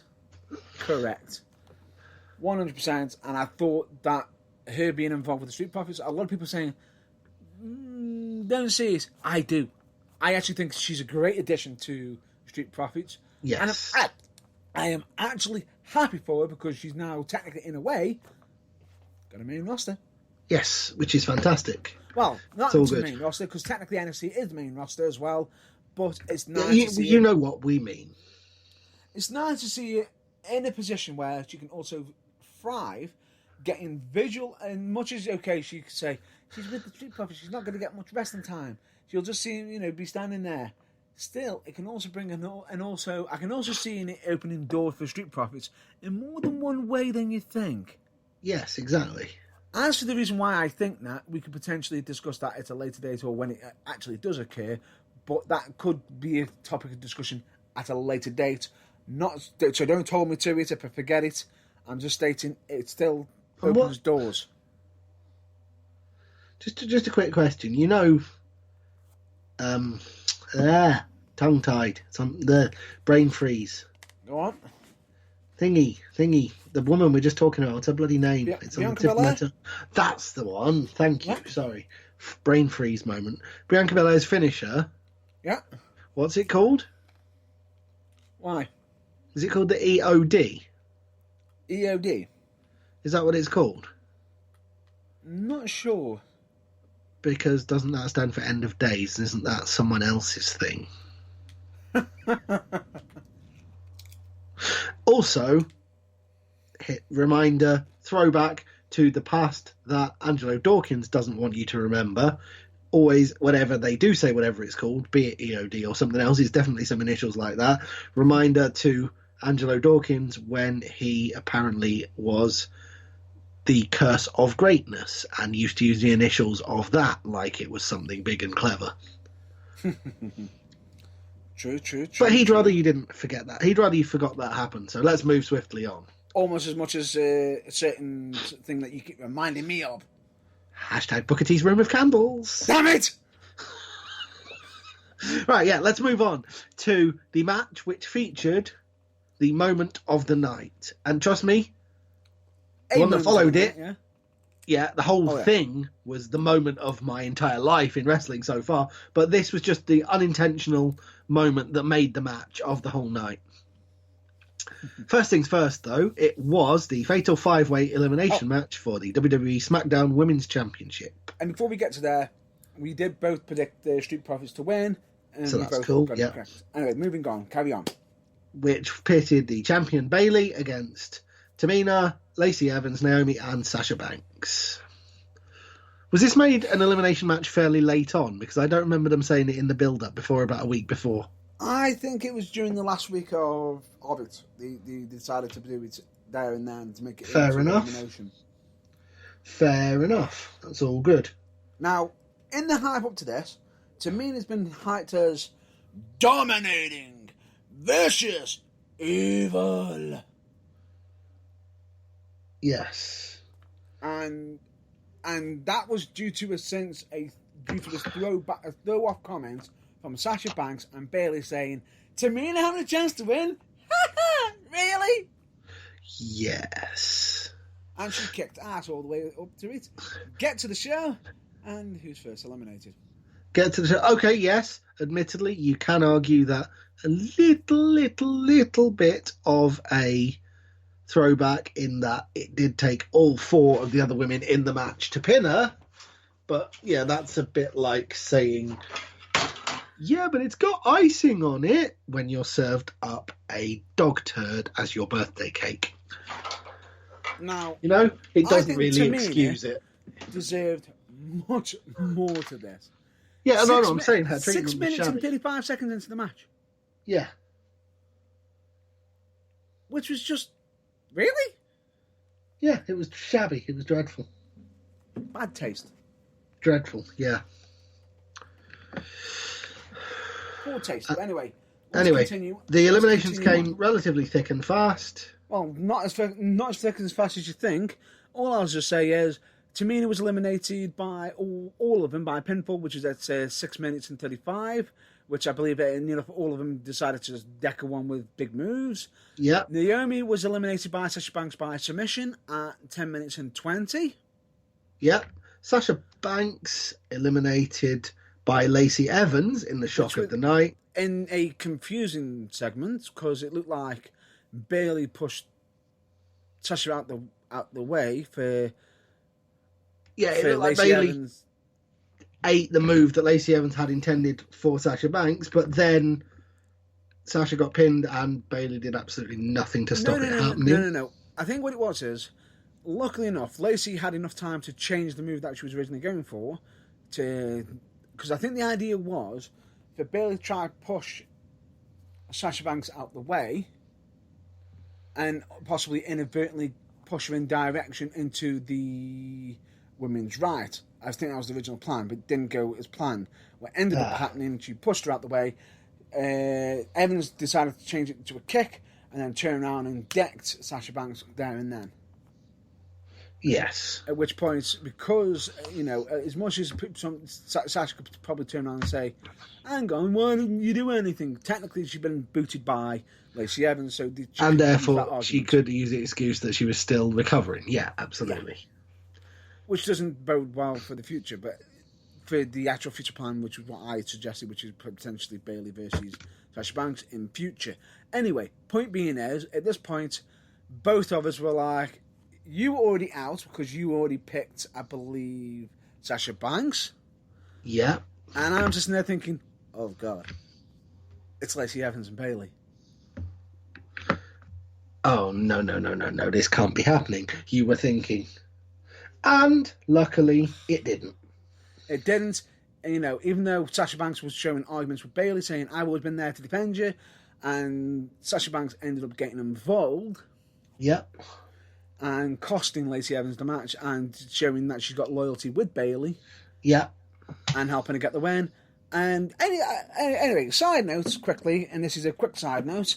Did anybody notice a little mistake at the end of that match? Oh, you mean with regards to that Sasha's push cancelled then? Potentially? Yeah. Oops. Yeah, something that Bayley has been very careful not to do ever since a little thing was pointed out to her. And Sasha just did it anyway. She probably didn't think about it. No. In the heat of the moment, she probably didn't, to be honest. She was there for a fan, put the belt round her waist, and what letters were spelled out down? Yes. AEW by accident. And which show is this for WWE? Oh, was it called All In? Oh, wait, no, it wasn't. It's frickin' WrestleMania. Oops. Oopsie. Oh, well, do you know what? They both get a pass on that accidental heat of the moment thing, and do you know why? Because of moment of the night. No, this is a moment that was unexpected and due to just spur the moment. Due to the bizarre quirk of there being no crowd at WrestleMania, and therefore the performers in the ring, who I think generally did a very good job of not making the calling of spots obvious, which is great, but due to the unique acoustics of the situation... And Michael Cole is not quiet. And Michael Cole is not a quiet commentator because he's used to having to make himself heard over upwards of 80,000 people. Yeah. Early on in the match, there was a double pinfall attempt in which both Bayley and Sasha Banks kicked out. Yeah. To which Michael Cole on commentary stated, Bayley and Sasha Banks both nearly eliminated there. And the reply from Bayley, who, due to there not being an audience, heard the commentary call as she rolled out of the ring, was, "No, we won!" Which, to me, absolutely made the match. Because it was clearly something that she didn't think about, it just came out. Yeah. And because of the lack of an audience, it was audible, whereas if there was 80,000 people there, it clearly wouldn't have been. But it just made the match because Without a Well, shadow of a it doubt. shows, A, how much of a good heel Bayley actually is, contrary to what everyone who liked her as a face seems to be convinced to try and tell me, even though the evidence proves that they're wrong. And B, it shows how much she cares, even in front of no audience. No kidding, no kidding. And I thought it was absolutely genius. It was magical, it was amazing, and couldn't have been more happy in regards to her reacting to that. And I just thought to myself, amazing heel work. How it's done. That is fantastic. Anybody wants to be a wrestler, take notice. Yes. Because that's how you should be reacting to a member of the crowd. Yeah, exactly. Potentially, if you hear him, you almost lost. No, I didn't. Yeah, exactly. Wow, that was fun. And from fun and a great match, if a couple of odd decisions, we move on to the best thing in wrestling I think I've ever seen. A lot of people are saying, oh, really? You're Undertaker versus AJ Styles. Oh my God, John Cena and Bray Wyatt are going to have to step up. Step up? Dude, look up. You'll get a crick in your neck from looking. They're that far above you. Oh my God, I absolutely... let's just get this out the way. Ruthless aggression. Sorry, what? This wasn't technically an actual match to a degree. Ruthless aggression. Sorry. What? Duck. Anyway. It was a bit in the match, did you not? No. Yeah, I got it. I'm just ducking it each time I'm doing it. Yeah. As you're doing it. I'm with you. Yeah. But anyway, this wasn't a match in the traditional wrestling sense, and frankly was a million, billion, trillion, gazillion, lots of other made-up words for numbers that end in illion times better for it. Many people considered this to be a 12-minute promo. Essentially, it was. But I think that's what was great about it. It was fucking genius. It was genius from start to finish. And did you see the other awesome bit in this? Before it cut into the pre-edited Firefly Funhouse footage, when John Cena came out into the empty arena, did his absolutely standard entrance. Yes. Saluted the crowd and pointed and waved at someone in the crowd. Yeah, fantastic. Anyone that says this guy doesn't know what he's doing in the ring, well, frankly, they're just jealous, because yes, he has his limitations, but so does everyone, and he's nowhere near as bad as his worst critics would like to have you believe. And technically, little things like that. All I'll say to you is Cena could have argued over this segment at any point. Cena could have said, no, I'm not doing that at any point. And he did it. He did every single bit of it, and more to the point, he looked like he was enjoying himself. And he did it with flair.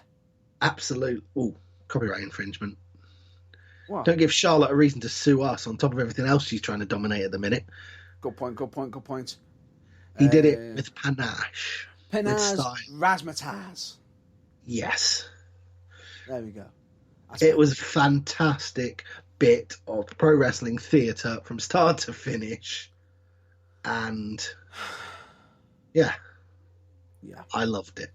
I absolutely loved it myself. And a lot of people are saying, did you notice some of these subtle reminders of a lot of things? Yes. Did you notice any of them? Well, go on. I probably did, but just for the sake of the listeners, run through them. Go on. All I'll say to you is, when you had Cena go through the door, and you got the puppet version of McMahon, saying if you don't go out there and show ruthless aggression, you're fired. Or if you don't get the crowd behind you, you're gone. That's almost a little bit of a jab at Cena, because he almost lose his job. Back in 2002, early on when he first very started. early, before he started, And then when he appeared in front of, you got Wyatt basically reiterating the whole Kurt Angle segment of how Cena came about. Yeah. And then being so ruthless aggression. Yeah. And when Cena came out, what was he wearing? His 2002 pre-Doctor of Thugonomics gear. Brightly coloured spandex. Yeah. And did you notice that they actually had the old SmackDown fist on I show as did well? actually, yeah. I'm not sure where they dug that up from, or maybe they just computer generated it, edited Nope. it, like It's that programmed him they onto. actually have it. Wow. Okay. Well, They that actually was have cool. it. They actually have it because Edge and Christian have covered it in the warehouse when they, which was a Oh part no, I of know the they still have it, but yeah. it wouldn't have been difficult to green screen him into an actual entrance with the fist. But no, they didn't do that. They got the actual prop out because they still have it. Well, just the fist, not the actual full stage, No, which would but have still. taken way too long, Yeah. right? And I thought to myself, oh, this is brilliant. And you got him coming out going, ruthless aggression, duck. Yeah. Genius. And do you know what's so clever about this? Go on. This is almost commentary on the fact that people are saying that Cena is one-dimensional and can't do anything changed. Yes. Cena was having a laugh at his own expense. Cena was having a laugh at his own expense from start to finish, but no more so than when the promo that he cut on, I believe, SmackDown for no other purpose No. was used against him. No. We'll get to that for the end of this match. Yes. For the end of the match. And I thought to myself, that is freaking genius. He kept ducking. And then they went into the old Wrestlemania moments, and they were basically saying, Muscle Man Wyatt saying, I'm here with my tag team partner, generic Muscle Man name was Cena coming out, Yeah. basically ripping into WWE itself, stating that, WWE, have a tendency of picking generic and Muscle Man. Yes, which they do, let's be honest. Oh dear. Right. And when they did it, it was just absolutely clever. Now, the interesting thing about it, did you notice that in the previous gear that he wore from his debut, he was actually wearing the certain colours for a certain state? Yeah. I'll just brush aside of that and get to the Muscle Man. And then when he kept working out, saying how much, WWE workers like guys who flex. And Cena couldn't stop flexing, could he? So he's basically saying, I must push myself. And then you got Bray Wyatt who turned around and says, egomania is running wild on you. Stating he can't move past his ego, stating that Cena's got an ego. And people who are in the top of the league are egotistical. Not to mention the use of the very phrase egomania is running wild on you being a dig at, I wonder who else who's famous for having one. Yeah. Brother. True. So at the same time, it's like, they're actually allowing this. Yeah. And then we get to the next segment, which is John Cena as the Doctor of Thugonomics. Yes. Did you notice anything about his Doctor of Thugonomics outfit? Well, I probably did, but I haven't immediately got the answer that you're probably looking for. So no, go on, enlighten me, and indeed the listeners. Now, what do you think it was?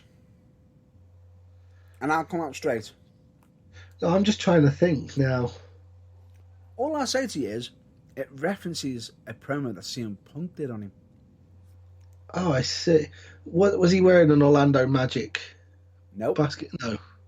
He was wearing There was a New York Yankees top.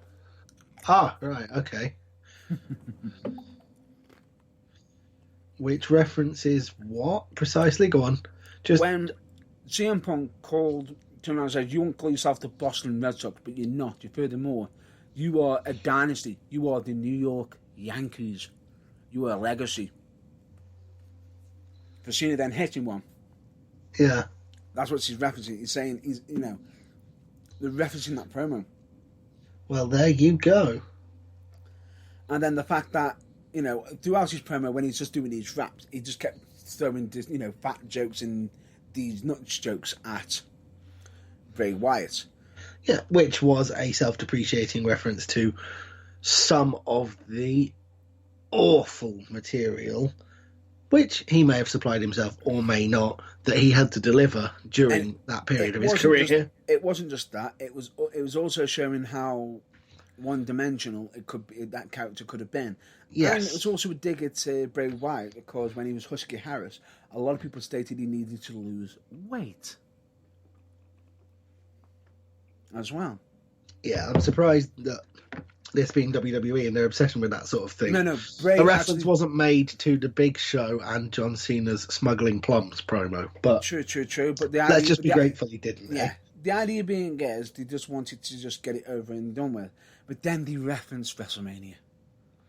Yes. When Cena went over, and they actually bring up stuff. Did you sat there and you said you heard them? No, you didn't. Do you hear them now? And Cena was actually wearing the exact same gear as what he did at that WrestleMania, and so would Bray Wyatt in his old previous gimmick, as well. Was this before or after they made reference to One Night Stand and the If Cena Wins We Riot thing? That was during the same time. Ah, right, that's cool. That was during the same time as well, which is basically showing Cena's all of his heavy losses, which he would have been better going down with the loss. He would have had more sympathy and probably got Bray Wyatt. Can't you hear the crowd saying he's got the whole world in his hand? And then it looked like he was about to beat him, but he didn't. He then goes, no, let's not go there.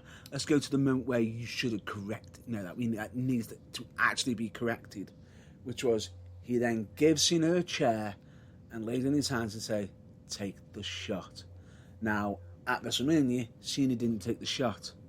Because if he did, that would have marked a heel turn. Yes. This time, however, he went for the chair shot. This time he swung for the fences. Yeah. Okay, he missed, but then straight after, we then got him coming down as seeing a Hollywood Hogan version. Now, a lot of people are saying, what's that referencing? Me personally, I think that was referencing when Hogan turned in WCW from being the same babyface, almost down the same route that Cena has currently been in for a long time. Yes. And that the heel turn refreshened him. Yes, possibly. Although... Now, in this moment, they were hinting at the same time, it was just unique that he was doing the Bischoff angle, but then Cena broke out of the supposed magic of Bray Wyatt and started to lay into him. Yes. At which point it turned into the Husky puppet.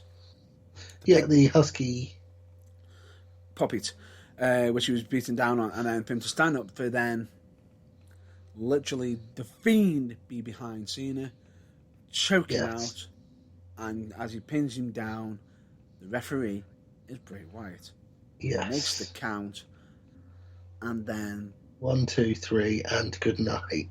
And then as that finishes, we then get Cena's promo stating what is going to happen at WrestleMania.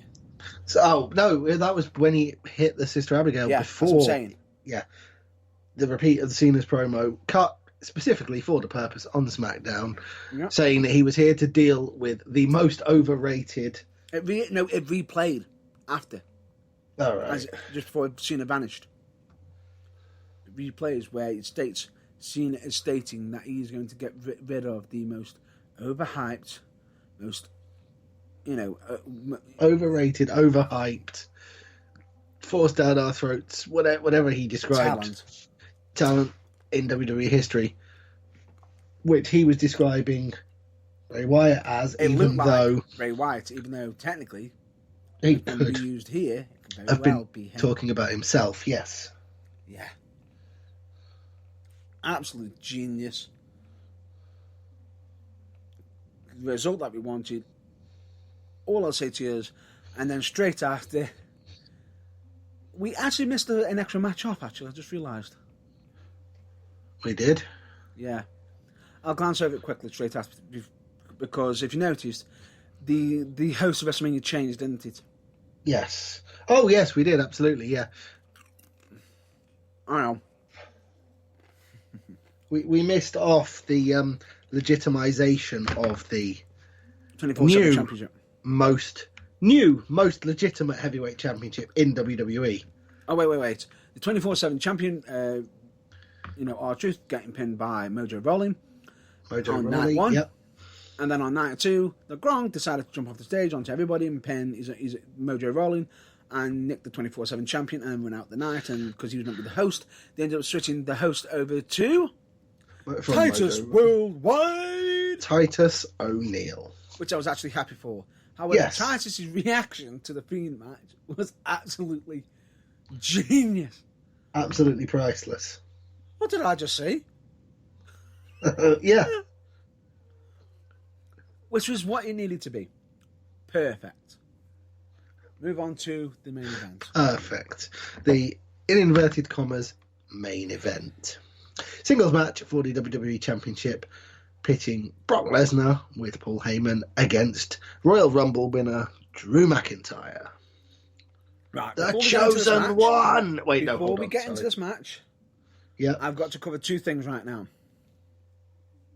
Quickly, which will cover 2 topics that we've got to get off our list at the same time. Right, Brock Lesnar originally was stated was at an argument with Vince McMahon in regard to this match. Yes. Because he stated it shouldn't be happening, we shouldn't be doing WrestleMania, it should be basically, take for another time. Vince saying, no, we've got to do blah, blah, blah. Some people are saying, is Brock defending us? At the same time, it could also look like, is Brock Lesnar trying to put something off? Is what I'm going to be saying. The answer was no, because he did exactly what he was asked without complaint, and Correct. Nothing happened. Correct. Anyway, the match went 10, and we were thinking, oh, this is going to be an absolute classic match. Straight away, ding, ding, ding! Claymore? Wow. Okay. Didn't see that coming. 1, 2, kick out. F5! Huh? 1, kick out. What the? Kick. Hang on. The most protected move in WWE that nobody has been allowed to even move until after 2 minutes after they've been hit by for over 5 years. Yeah. And he kicked out at 1? Something big's happening here. Right. Lesnar picks him up again. F5! For the second time. Boom. Goes to the pin. 1, 2, kick out. No, I believe he kicked out at 1 twice. No, he didn't. I believe he did. I thought it was... It was 1 twice and then 2.5 the third time, if I recall correctly.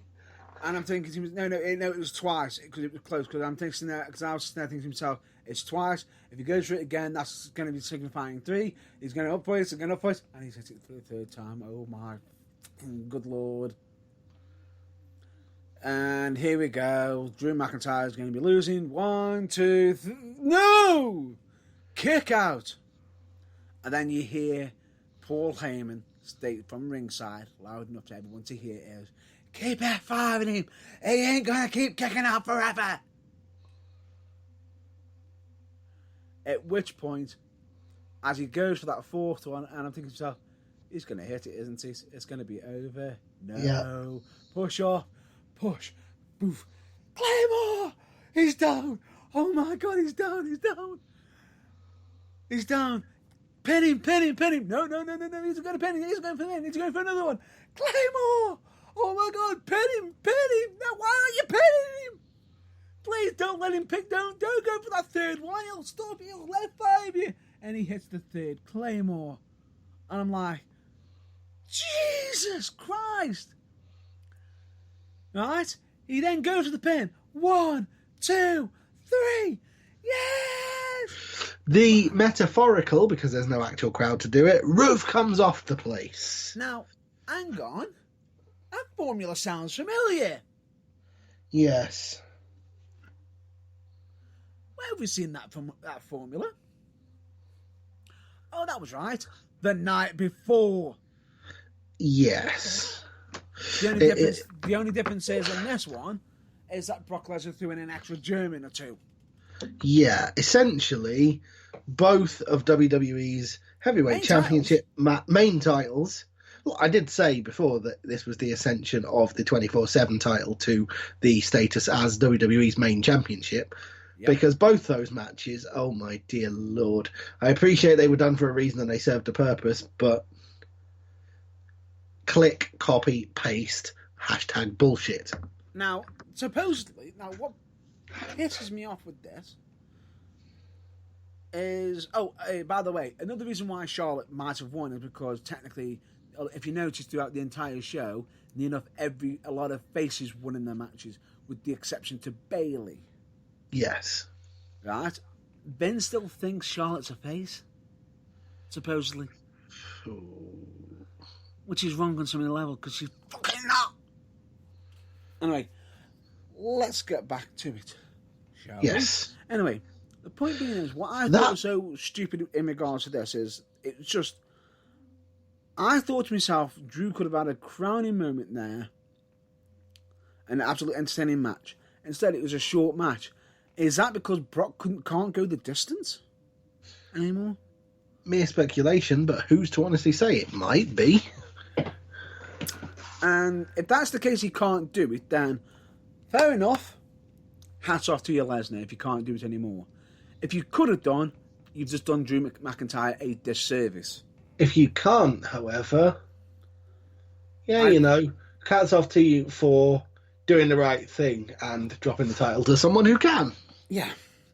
Now, my argument here is it would have been so much better with a crowd, which is what I think Lesnar was supposedly rumoured. Rumour has it that straight after this match, Vince and Lesnar ended up in a massive, massive argument. Straight after. And again, I don't know how true that is, but rumour has it, the speculation that it's supposedly Brock Lesnar was stating, blah blah blah, whatever, you've asked me, you've made me do this, I'm done, and supposedly Vince is saying, yeah, fine, whatever, go home, get out. Essentially, Vince has finally lost his patience with the part-time wonder. So potentially that this could be Lesnar's last time. Oh, wonderful. Ta-ra. Possibly. You've ruined WWE for the last 5 years. Enjoy your retirement. Bye. Now, a lot of people are saying that, Lesnar is an arsehole, which a lot of people, yeah. But at the same time, I've also heard stories where he's actually not too bad of a guy with other people. He's not a people person. Yes, he has stated that himself. But a lot of the time, a lot of people have, depending on certain times when he hasn't been, a lot of people have seen him do good things and be nice. Yes. As well. He has been an alright guy. No arguments there. My dislike of him is the fact that he, shouldn't have been let anywhere near the title on a part-time schedule. But that's got nothing to do with his personality. So let's not try and confuse that it has. Correct. Now, so straight after that, there might be another reason why Brock was upset. Okay, and why is that? Because if you watch Raw... the Raw main event actually happened in part of a dark match that was actually done at WrestleMania. Yes, which, of course, nobody knew anything about because WrestleMania went off the air. Yeah. But, of course, it was kept very well secret by the capacity crowd, none of whom let on. Yeah. I see what we did there. Yeah. Which is, after the match, they actually did an interview segment, which, if someone was smart, would have fucking changed the background and changed it to Raw, but probably because due to time constraints, they couldn't. So they ended up actually making it official, from last night, which ended up partly burying Lesnar at the same time, or Vince has done that to bury Lesnar. It could be that Vince has done it deliberately. We're only speculating. Who are we to actually know? Oops. Yeah. And then straight after, as he's doing an interview saying, I've reached the top of the mountain, I've just beat Lesnar, I can't believe it, I'm so happy. The Big Show come walking down. Yes. Oh, by the way, for those of you that are in this country and that are interested and saw the advert after WrestleMania, the Big Show, Netflix, just watch it. You'll thank me. I've heard mixed things about it. It is something I am interested in watching myself. I will be giving it a check out, and most likely will probably cover it. Well, I was like 5 minutes into episode 1 when you rang and we started doing this, but yeah, I can't find a reason to hate it so far. right. Anyway, yes, the Big Show comes down. Big Show comes down, states and blah blah blah. He wants a match with Drew, and Drew said, "Have you not seen? I just had a match with the Beast incarnate. You know, Brock Lesnar. You idiot." Yes. And Show's like, come on, give me a match, Like, no. And it's like, no matter what you say, will not make me be put in a match. And Big Show slaps Drew. Of course, because nothing he says can change his mind, but a slap in the face. Yeah. I think that might have done it. Mm. And this match lasted longer than Lesnar versus McIntyre. Yes. 4 minutes 35, and in this case, 6 minutes 55. And was the main event of Raw. Yes. Where it was back and forth. Yes. But it ended up being with Drew, avoiding being, I think he did get chokeslammed at one point and kicked out, but then he went, Big Show went for another. Drew avoided it, ducked. Claymore hits kick, the Claymore and kick, which, good night. Good night, 1, 2, 3, gets the win. One thing I will say is, Jesus Christ, Drew, you can hit that Claymore kick on any fucker from any height. Yes. And I love it. Right. Well, anyway, we've now covered WrestleMania. And in doing so, many of the other elements that we were going to cover within it, which was great. Overall view, it had its down points, like many WWE big pay-per-views that have, more than 7 or 8 matches on them. Yeah. But overall, more highs than lows. And the Firefly Funhouse match might have been the best thing I've ever seen in my 30 years watching wrestling. So, yeah, overall, thumbs up from me. However, last topic of WrestleMania. Yeah.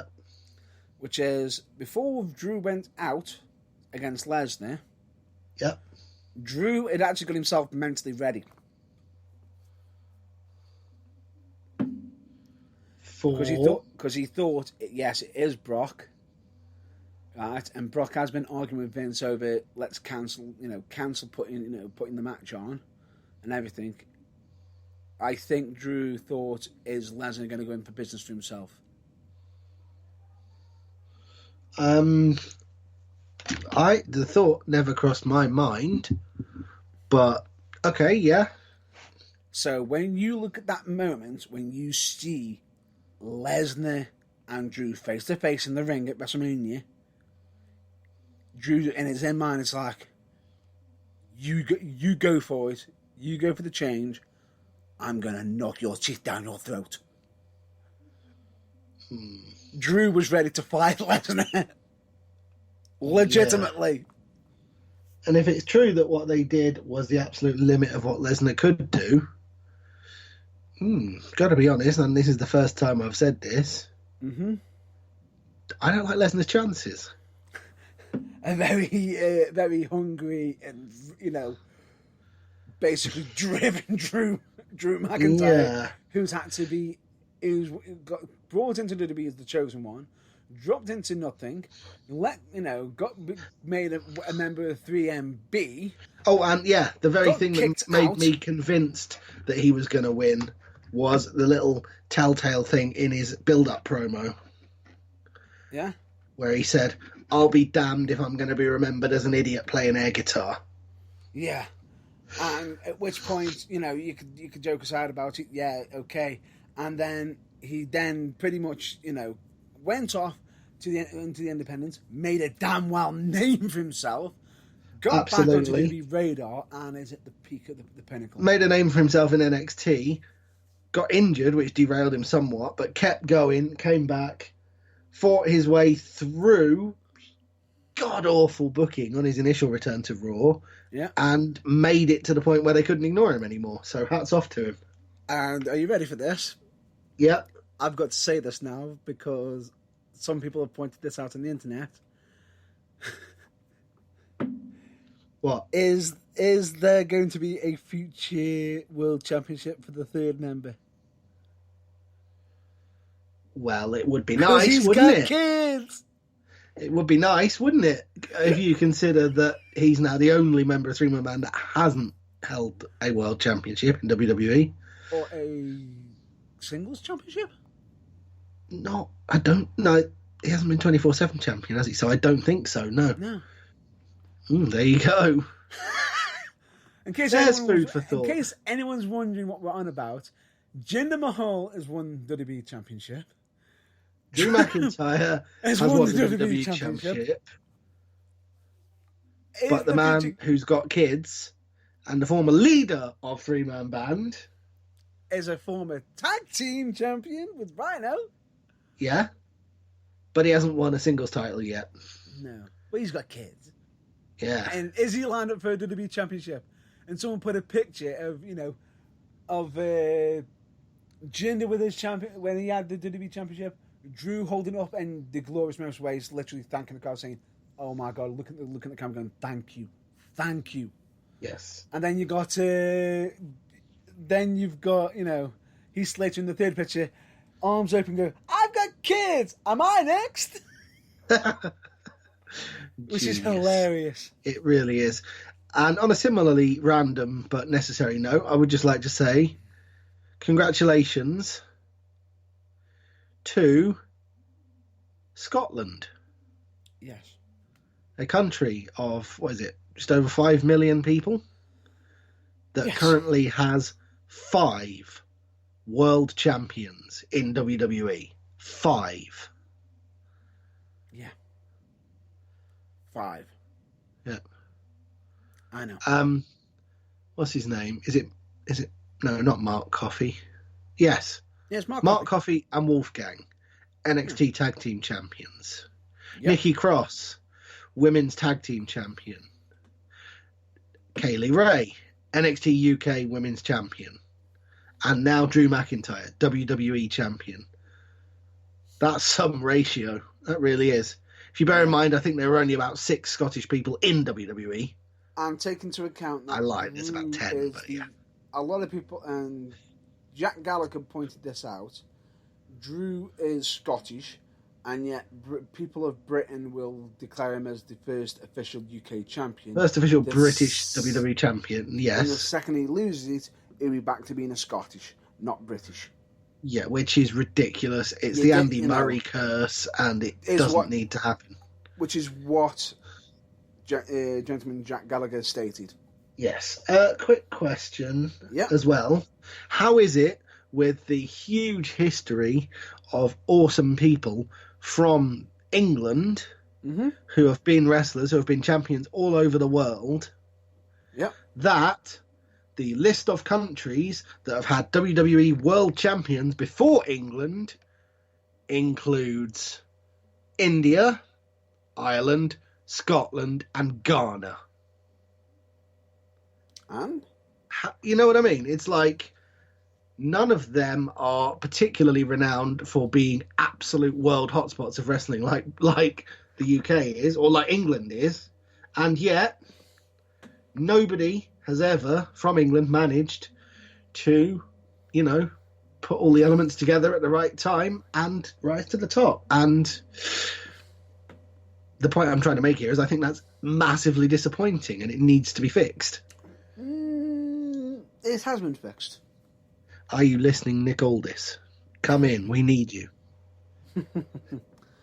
He technically is considered a world champion. Yeah, I meant a WWE world champion, okay? Yeah, I know what you mean.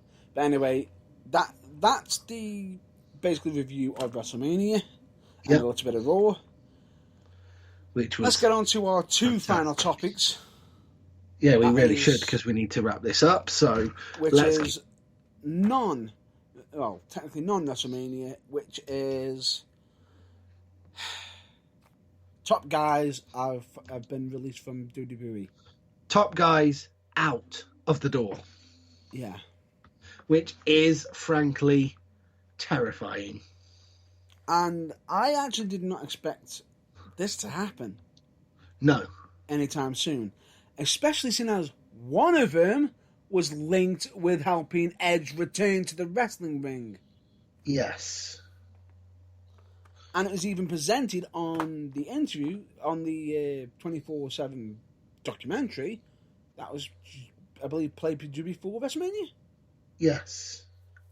So, okay, what happened there? What's changed?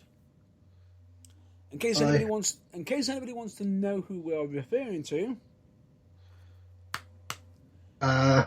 just fist, no flips. Yep. Or no flips, just fists. AKA hashtag top guys out. Hashtag FTR. FTR. Yeah. The Revival. The Revival have asked for their release, and it has been granted. It has been granted. Ooh, that's interesting. Yeah. Which, they're called the Revival.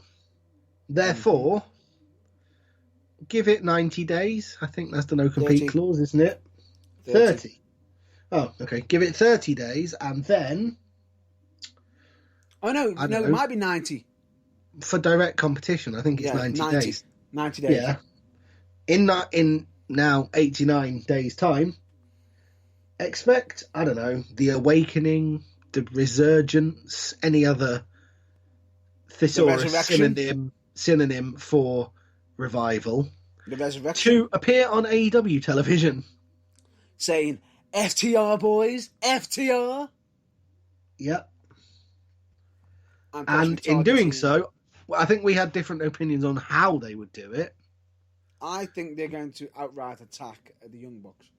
Yeah, whereas I think that might come, but initially they're going to come out as defenders of and working with Brody Lee. Possible, but... Because that would also work. It might do, but personally I think they'll just come out outright attacking the Young Bucks, especially, or possibly Cody as well, or possibly linked with Jake the Snakes potentially, because it wasn't just the Young Bucks, it was also Cody. All, the Elite were basically stating, what was it? Fuck the Revival? Yes. So, yeah, but they've got plenty to sink their teeth into. Damn right. And I hope they absolutely make the most of it and become the first ever NXT, Raw, SmackDown, and AEW Tag Team Champions. Be a first. It would. Absolutely. Definitely. So, we genuinely wish them the best of luck in their future endeavours in, we hope, AEW, or wherever they choose to go next. Yeah. And we are of the opinion... hang on. What? Available. They're available? Shame that we've got this coronavirus, the epidemic on at the moment. It is, isn't it? Otherwise, UKWA doesn't currently have tag team champions, does it? I could make an exception for this. Absolutely. How much do you want, guys? By the way, I am joking. As part of the no-compete clause, because we're not direct competition to WWE, so... And I am technically joking at the moment. But at the moment, it's just a little joke there. That was a bit of fantasy booking. Although, if I could book them, and Connors and Black versus the Revival. Hello.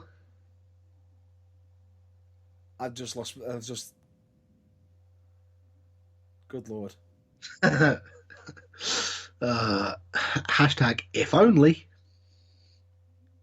I'm dreaming. That's all right. Anyway, good Lord, that'd be entertaining as hell. But anyway, that aside, we're gonna have to move on to the next topic, which is to do with WWE. Now, yes. Originally, we stated that we were going to be possibly stopping talking about wrestling because there's going to be no more Wrestle Talks or much to talk about wrestling, because a lot of the people have probably pre-recorded a lot of stuff. We may have to talk a little bit of wrestling followed by some non-wrestling topics, because a lot of the wrestling is going to eventually stop, because I think AEW's got recordings till May, Originally, WWE were originally considering doing the same thing, even though they were going to be doing some, supposedly secret recording. However, WWE found a potential loophole to keep them to allow them to keep going, which is, I know what you're thinking. What the hell? Yes. The loophole being that they are considering themselves a media, which is actually a key development section of the business, which technically in a way says they're a key worker, they're an essential part of the entertainment business, but under media, yeah. And WWE have stopped the idea of doing pre-recorded episodes. Yes, they are, and they're going to be at live as much as possible. As live as possible, yeah. Do you know why? No, I don't, but I've got a feeling you're going to tell me. Speculation is, and rumour has it, that WWE have got it under contract with networks that they can only do pre-recorded episodes up to 3 times a year. Yes. You would think, wouldn't you, that maybe, just maybe, a global pandemic and the risk of mass death might be enough to make the networks waive that on this one-off special occasion. But supposedly there is speculation that the networks aren't budging, and Vince McMahon is terrified of them not budging and possibly going to try to, as soon as if they went over an additional pre-recorded episode for the year, that they might try to renegotiate and possibly try to avoid payment for WWE or make it even less because it's being pre-recorded and it's not live. Yes. All of which is something that WWE and the TV network actually need to thrash out and make, get sorted quickly, because any, unnecessary putting of wrestlers' lives in danger by continuing to run live shows. Not good. Not good at all. And on top of that, what makes it even worse with this decision is the fact that technically, in this long-term run of it, do you know who would end up getting punished if they got caught and decided that that they're not media, and their business could end up getting closed? WWE could end up getting punished, which could end up meaning all them wrestlers and all them people could end up losing their jobs. Yes, which is frankly fundamental rules. Which makes you think that the network needs to get a grip on itself and just realise that this is a fundamentally unique circumstance, and that they should waive the contract rules for now. Agreed. A lot of people can say it's the blame is on the network, but at the same time, there hasn't been a statement stating that they are changing it anytime soon. At the same time, Vince is still going with it, and might not have even approached the network to even consider or make any changes. He's just doing it because he just doesn't want to bother even risking it. Who rightfully knows? This is mere speculation. We don't know what's actually going on or what may be going on behind closed doors. We can only give guesswork, but for the sake of the health of everyone involved, we can but hope that this is resolved both quickly and sensibly. Correct, but however, this has upset a lot of workers who have stated, hang on, we've ended up we're now losing even more time to our families. You still wanted to do pre-recorded episode, you still wanted to do it live every week by going to a hotel. So, okay, they're not doing house shows, but they've still got to weekly turn up to a hotel, still weekly up to record, all the way to, which is still putting them at risk because they're having not to to go mention out. The other thing that you mentioned to me, about Florida, which is where they would be filmed in the Performance Center. Yeah, which is Florida. At this moment in time, originally didn't have a stay-home policy. They do now. Because, name me another wrestling company that's in Florida. It's based in Florida. Another one. Might it be that one that Bailey doesn't like to advertise if she can possibly help it? AEW. And they got technically, they had certain people around, certain people coming round to them, stating to them, you blah, blah, blah. You need close up, blah, blah, blah. You have the right paperwork, which they did. And You don't, yeah, and that's why AEW stopped filming. they stopped filming. And they've got content up to May. WWE doesn't have it up till May. Because WWE does its shows live every week. It doesn't do pre-recordings. Or as close to live. But at the moment in time, they are having to get it as close to live as possible, possibly to either keep the agreement going, but at the same time, a lot of people are probably arguing, why doesn't Vince just argue with them and just state to them, it needs to be pre-recorded, get as much content, and then just send them home. Which will be even better. Okay, it'll take a toll on their bodies because they'll have to do large amounts of pre-recorded episodes in one hit, which could end up causing other stuff. But the problem is, in regards to them doing this, it causes issues in the sense of, because they are having to be away from their families, it's raising more risk with them catching it. And the scary thing about it is, the biggest fear in regards to this current ongoing situation is, you don't have to have symptoms to be passing on the damn thing. No, you can pass it on for up to a week, or is it up to 2 weeks before symptoms show? 2 weeks before symptoms show. Yeah, which is the scariest thing of all. And the WWE and the TV executives need to bang their heads together and come up with something sensible, quick. You need to get this investigated, and this is my own personal thing, and you've got to put health and safety first. As much as, what makes it even worse is the fact that Vince McMahon tried to keep the XFL open as much as possible, but even considering paying wages. However, rumour has it they've already made an announcement that all workers and all players have been laid off. So essentially, Vince is still trying to possibly find ways to get it back up once everything's back up.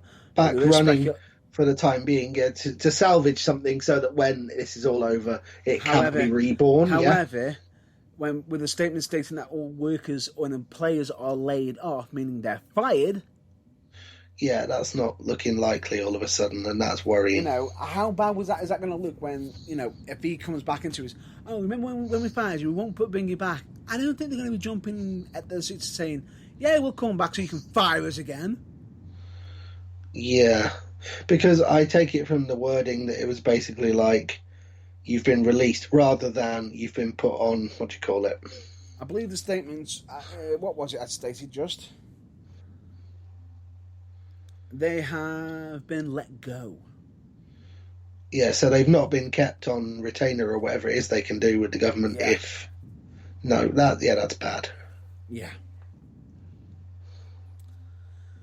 So that's the reason, basically. So at the moment, there might be, and some people are stating, as much as Vince may want to try to keep it going, which Vince was trying to bring it back because this would be one of the major blemishes he, that majorly affected him. He was trying to, say it would work for me if I put enough money into it. It hasn't worked because of the issue with the pandemic, and he could be trying to find faults. When it does come back, it was because of the pandemic. It was because of this. It's not worked, Vince, twice. Yeah.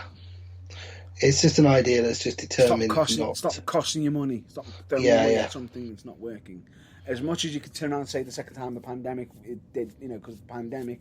Okay, then the pandemic wasn't there on the first time. That was just bad, bad telemarketing, bad advertisements and everything. To make him... I know what you mean. Twice, yeah. Right, we need to... That is I'm going to stage right now a wrap up for all the major topics that we've got to cover. I believe off the top of my head at this moment in time, as much as I could probably try to find some topics. No. I think we need to wrap this up. We've been going long enough. We have been going clearly long enough.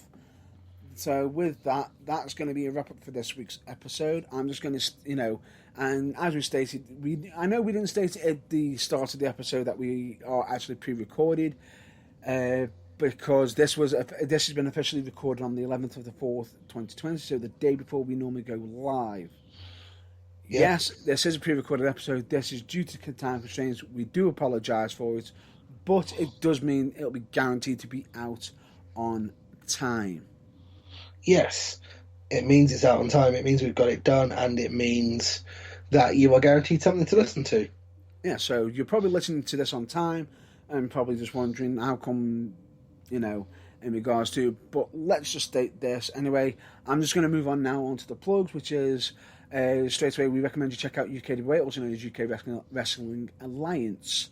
We also recommend you check out photographers Tony Knox, Jessica Servo Photography, Kerry Swift Photography.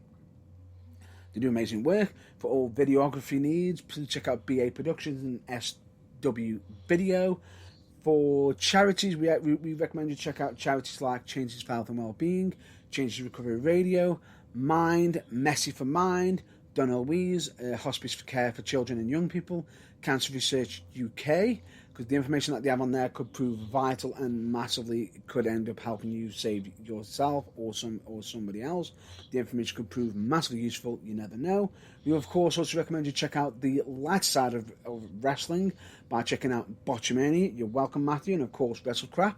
You're welcome, RD Reynolds, and of course OSW Review. You're welcome, OSW Review lads, and of course with a side order Matthew as well, because he sometimes makes pop-ups on there. We of course also recommend you check out Paul All Pass Radio Show, which is hosted by none other than Magic Mark Adams, where you can talk all things nerdy and geeky. I also recommend to check out Mark Adams' temporary podcast as well, which is called Don't Say the C Word, and in case, just so you know, it's not a swear, the C word isn't the swear word. Yes, he isn't referring to the rudest word in the English language, Chelsea Football Club. No, he's not. He is, in fact, referring to the current ongoing situation, as in the pandemic, both names of it, which I believe I might be a guest on a future episode, potentially. So if I am, please do check that out. Yeah. And we do recommend it, because I believe Phil Woodbine's been on there where he was talking things all improv. As for what I'm going to be possibly discussing, you'll have to just check it out. If it happens, just wait and see. Wait and see. There has been talks of it possibly being done soon, but that's all I'm going to state for the time being. I also recommend you check out fellow podcasters, and podcasters and broadcasters and interviews like from We the Independent with an IE, not a Y, which is hosted by none other than the Bernie Sanders of professional wrestling. I can't think who you can possibly mean. Really? You don't know who the Bernie Sanders of professional wrestling? No, I'm doing it for comedic effect, as though I didn't know that intro was like the most known thing in the world. Carry on. Do you want me to do the full introduction, or do you want to say his name? Just say his name. We've been going for over 2.5 hours David already. Starr. Just say his name. David Starr, and of course Sugar Dunkerton with us in the Till Infinity. And I've also got to give props to Sugar Dunkerton, who's also been wrestling on AEW. Has in the past, may again in the future. No. Correction. Has been wrestling on AEW Dark and is making his AEW Dynamite debut against Sammy Guevara. Guevara, I think. Yeah, possibly, that should be next. I think that's the next. It's either this week's or next week's episode. So, congratulations, Sugar. Epic, well done. And I also recommend you check out Train Pop Culture, of course, as well. As they talk all things different, movies to beers to even wrestling, bits of wrestling, which is on Podbean. But, I know I keep stating that they might be changing over to additional formats. They could very well be. I, of course, also recommend you check out Hatred Theory. Oh, my God. Which is on Spotify. I highly recommend it. If you've got some hatred that you want to get off your chest, check it out, because that is a good outlet. Highly recommend it, but just don't have drinks in your mouth when you're listening to it at any point throughout the entire listening process, Otherwise, you are going to be spurting it out. Yeah, and don't listen. Yeah, don't have drinks anywhere near yourself. And if you must insist on drinking while you're listening, don't sit anywhere near any electrical equipment. Correct. However, I will state, please let me just state this: it does have more of an adult language on there as well. Just to point that out. Of course, I would recommend you check out Fabaluni, where it's party time all the time. I would list off the entire list of it in regards to what they do. Unfortunately, at the moment, they can't do anything at the moment due to the current situation. We, of course, recommend check out Kayfabe Music, where they do absolutely amazing entrance music for wrestlers, which I've got one for myself. And, of course, he also did the theme music for The Burning Truth. And I believe they've even got it's a discounted price at the moment while the current situation is ongoing at the moment. We, of course, also recommend you to check out Turnbuckle TV, the ultimate home for all your British wrestling needs in one simple place. I've also got additional news for it when I finished announcing how much for. 30 plus wrestling companies on there for just £3.99 a week, where you can basically get all things, UKWA and many other companies, but you can actually sign up through wrestling companies. But we won't get onto the link now because we've got more important news in regards to Turnbuckle TV, because guess what? What? They've linked up. Awesome. Who with? Wrestle Talk. Ooh. Wrestle Talk, where they talk a lot of things, or wrestling in regards, and they've even got a weekly show on there. Yes, if you're having, you may have to pay a little bit extra on top of the $3.99 potentially, but it does actually give a bit of a weekly schedule from them, where they're talking things British wrestling and trying to bring more notice to British wrestling and more towards Turnbuckle TV as well. So I've got to say a massive thank you to Wrestle Talk. Awesome. And of course, we also recommend you check out your local wrestling promotions. If you notice, I didn't say shows. Yeah, promotions, because when this is all over, they're going to need your support more than ever. They're going to need your support now more than ever by checking out, Future Championship Wrestling, United Wrestling, Pro Wrestling for You, Future Shock Wrestling, Academy Pro Wrestling, Falling Star Wrestling, Venom Wrestling Federation, Slam Wrestling, Wolf and Pro Wrestling, Falling Star Wrestling, and many more. And many more. And in case you haven't mentioned them on the list, check out Babyface Wrestling app, where they're all all your local professional wrestling, your local companies are listed and easy to find and follow. Definitely. And don't forget, that is free to use. Definitely. You can also find your favourite wrestlers on there, including one Mr. Matt Burns. Excellent. And of course, also wrestling company wise, you can also find UKWA, and I would massively appreciate if you ever liked to the wrestling company and also myself. Massively appreciate it if you did. If you don't, that's fine as well. And of course, we also recommend you check out the Burning Truth website, which is www.theburningtruthuk.com. All just to point out as well on the links page, all external links we cannot be held responsible for. Nope. And of course, we also recommend you check out our social media, which we have got Facebook, Twitter, YouTube, Instagram, and we do actually have past episodes on Spotify, but we are currently in the makings of getting that changed. But we haven't just got past episodes just on Spotify as well. Oh no, where else can you find them? You can also find past episodes, and I'm just literally having to load this up right now as part of it, just to get all the locations right now, which is quite interesting, which is only for the Burning Truth live shows. Right. Which, by the way, on this, do you know how many episodes we've got listenable on the Burning Truth? Quite a few. 210, including this one. Well, there you go. That's quite something. That is quite something. Some quite, interesting details. But anyway, we digress. We have got, as we stated, we have got past episodes on Spotify. We currently are getting them investigated to go onto Google Podcast and Castbox. I believe we've got past episodes on Deezer, Podcast Addicts, and also Podchaser, potentially. We might, There you go. but we might not have a full official episodes on there as of yet. It might just be a page, but we are trying to get that investigated at the moment in time. But as we stated, it is only the past stuff, I believe, early on episodes. But at the moment, we are currently investigating and getting it onto as many podcast sources as possible, so that as many people as possible can not only listen in but check out what we've done in the past. Correct. Awesome.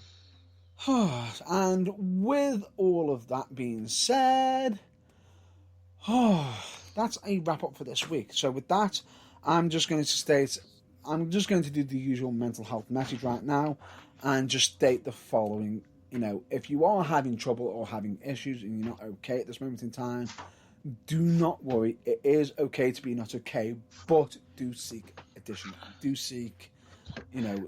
help wherever you can. Wherever you can.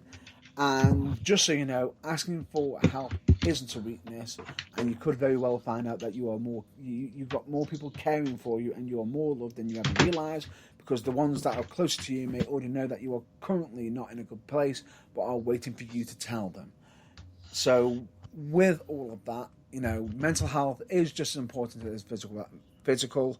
So please don't take it lightly. We mean it from the bottom of our hearts.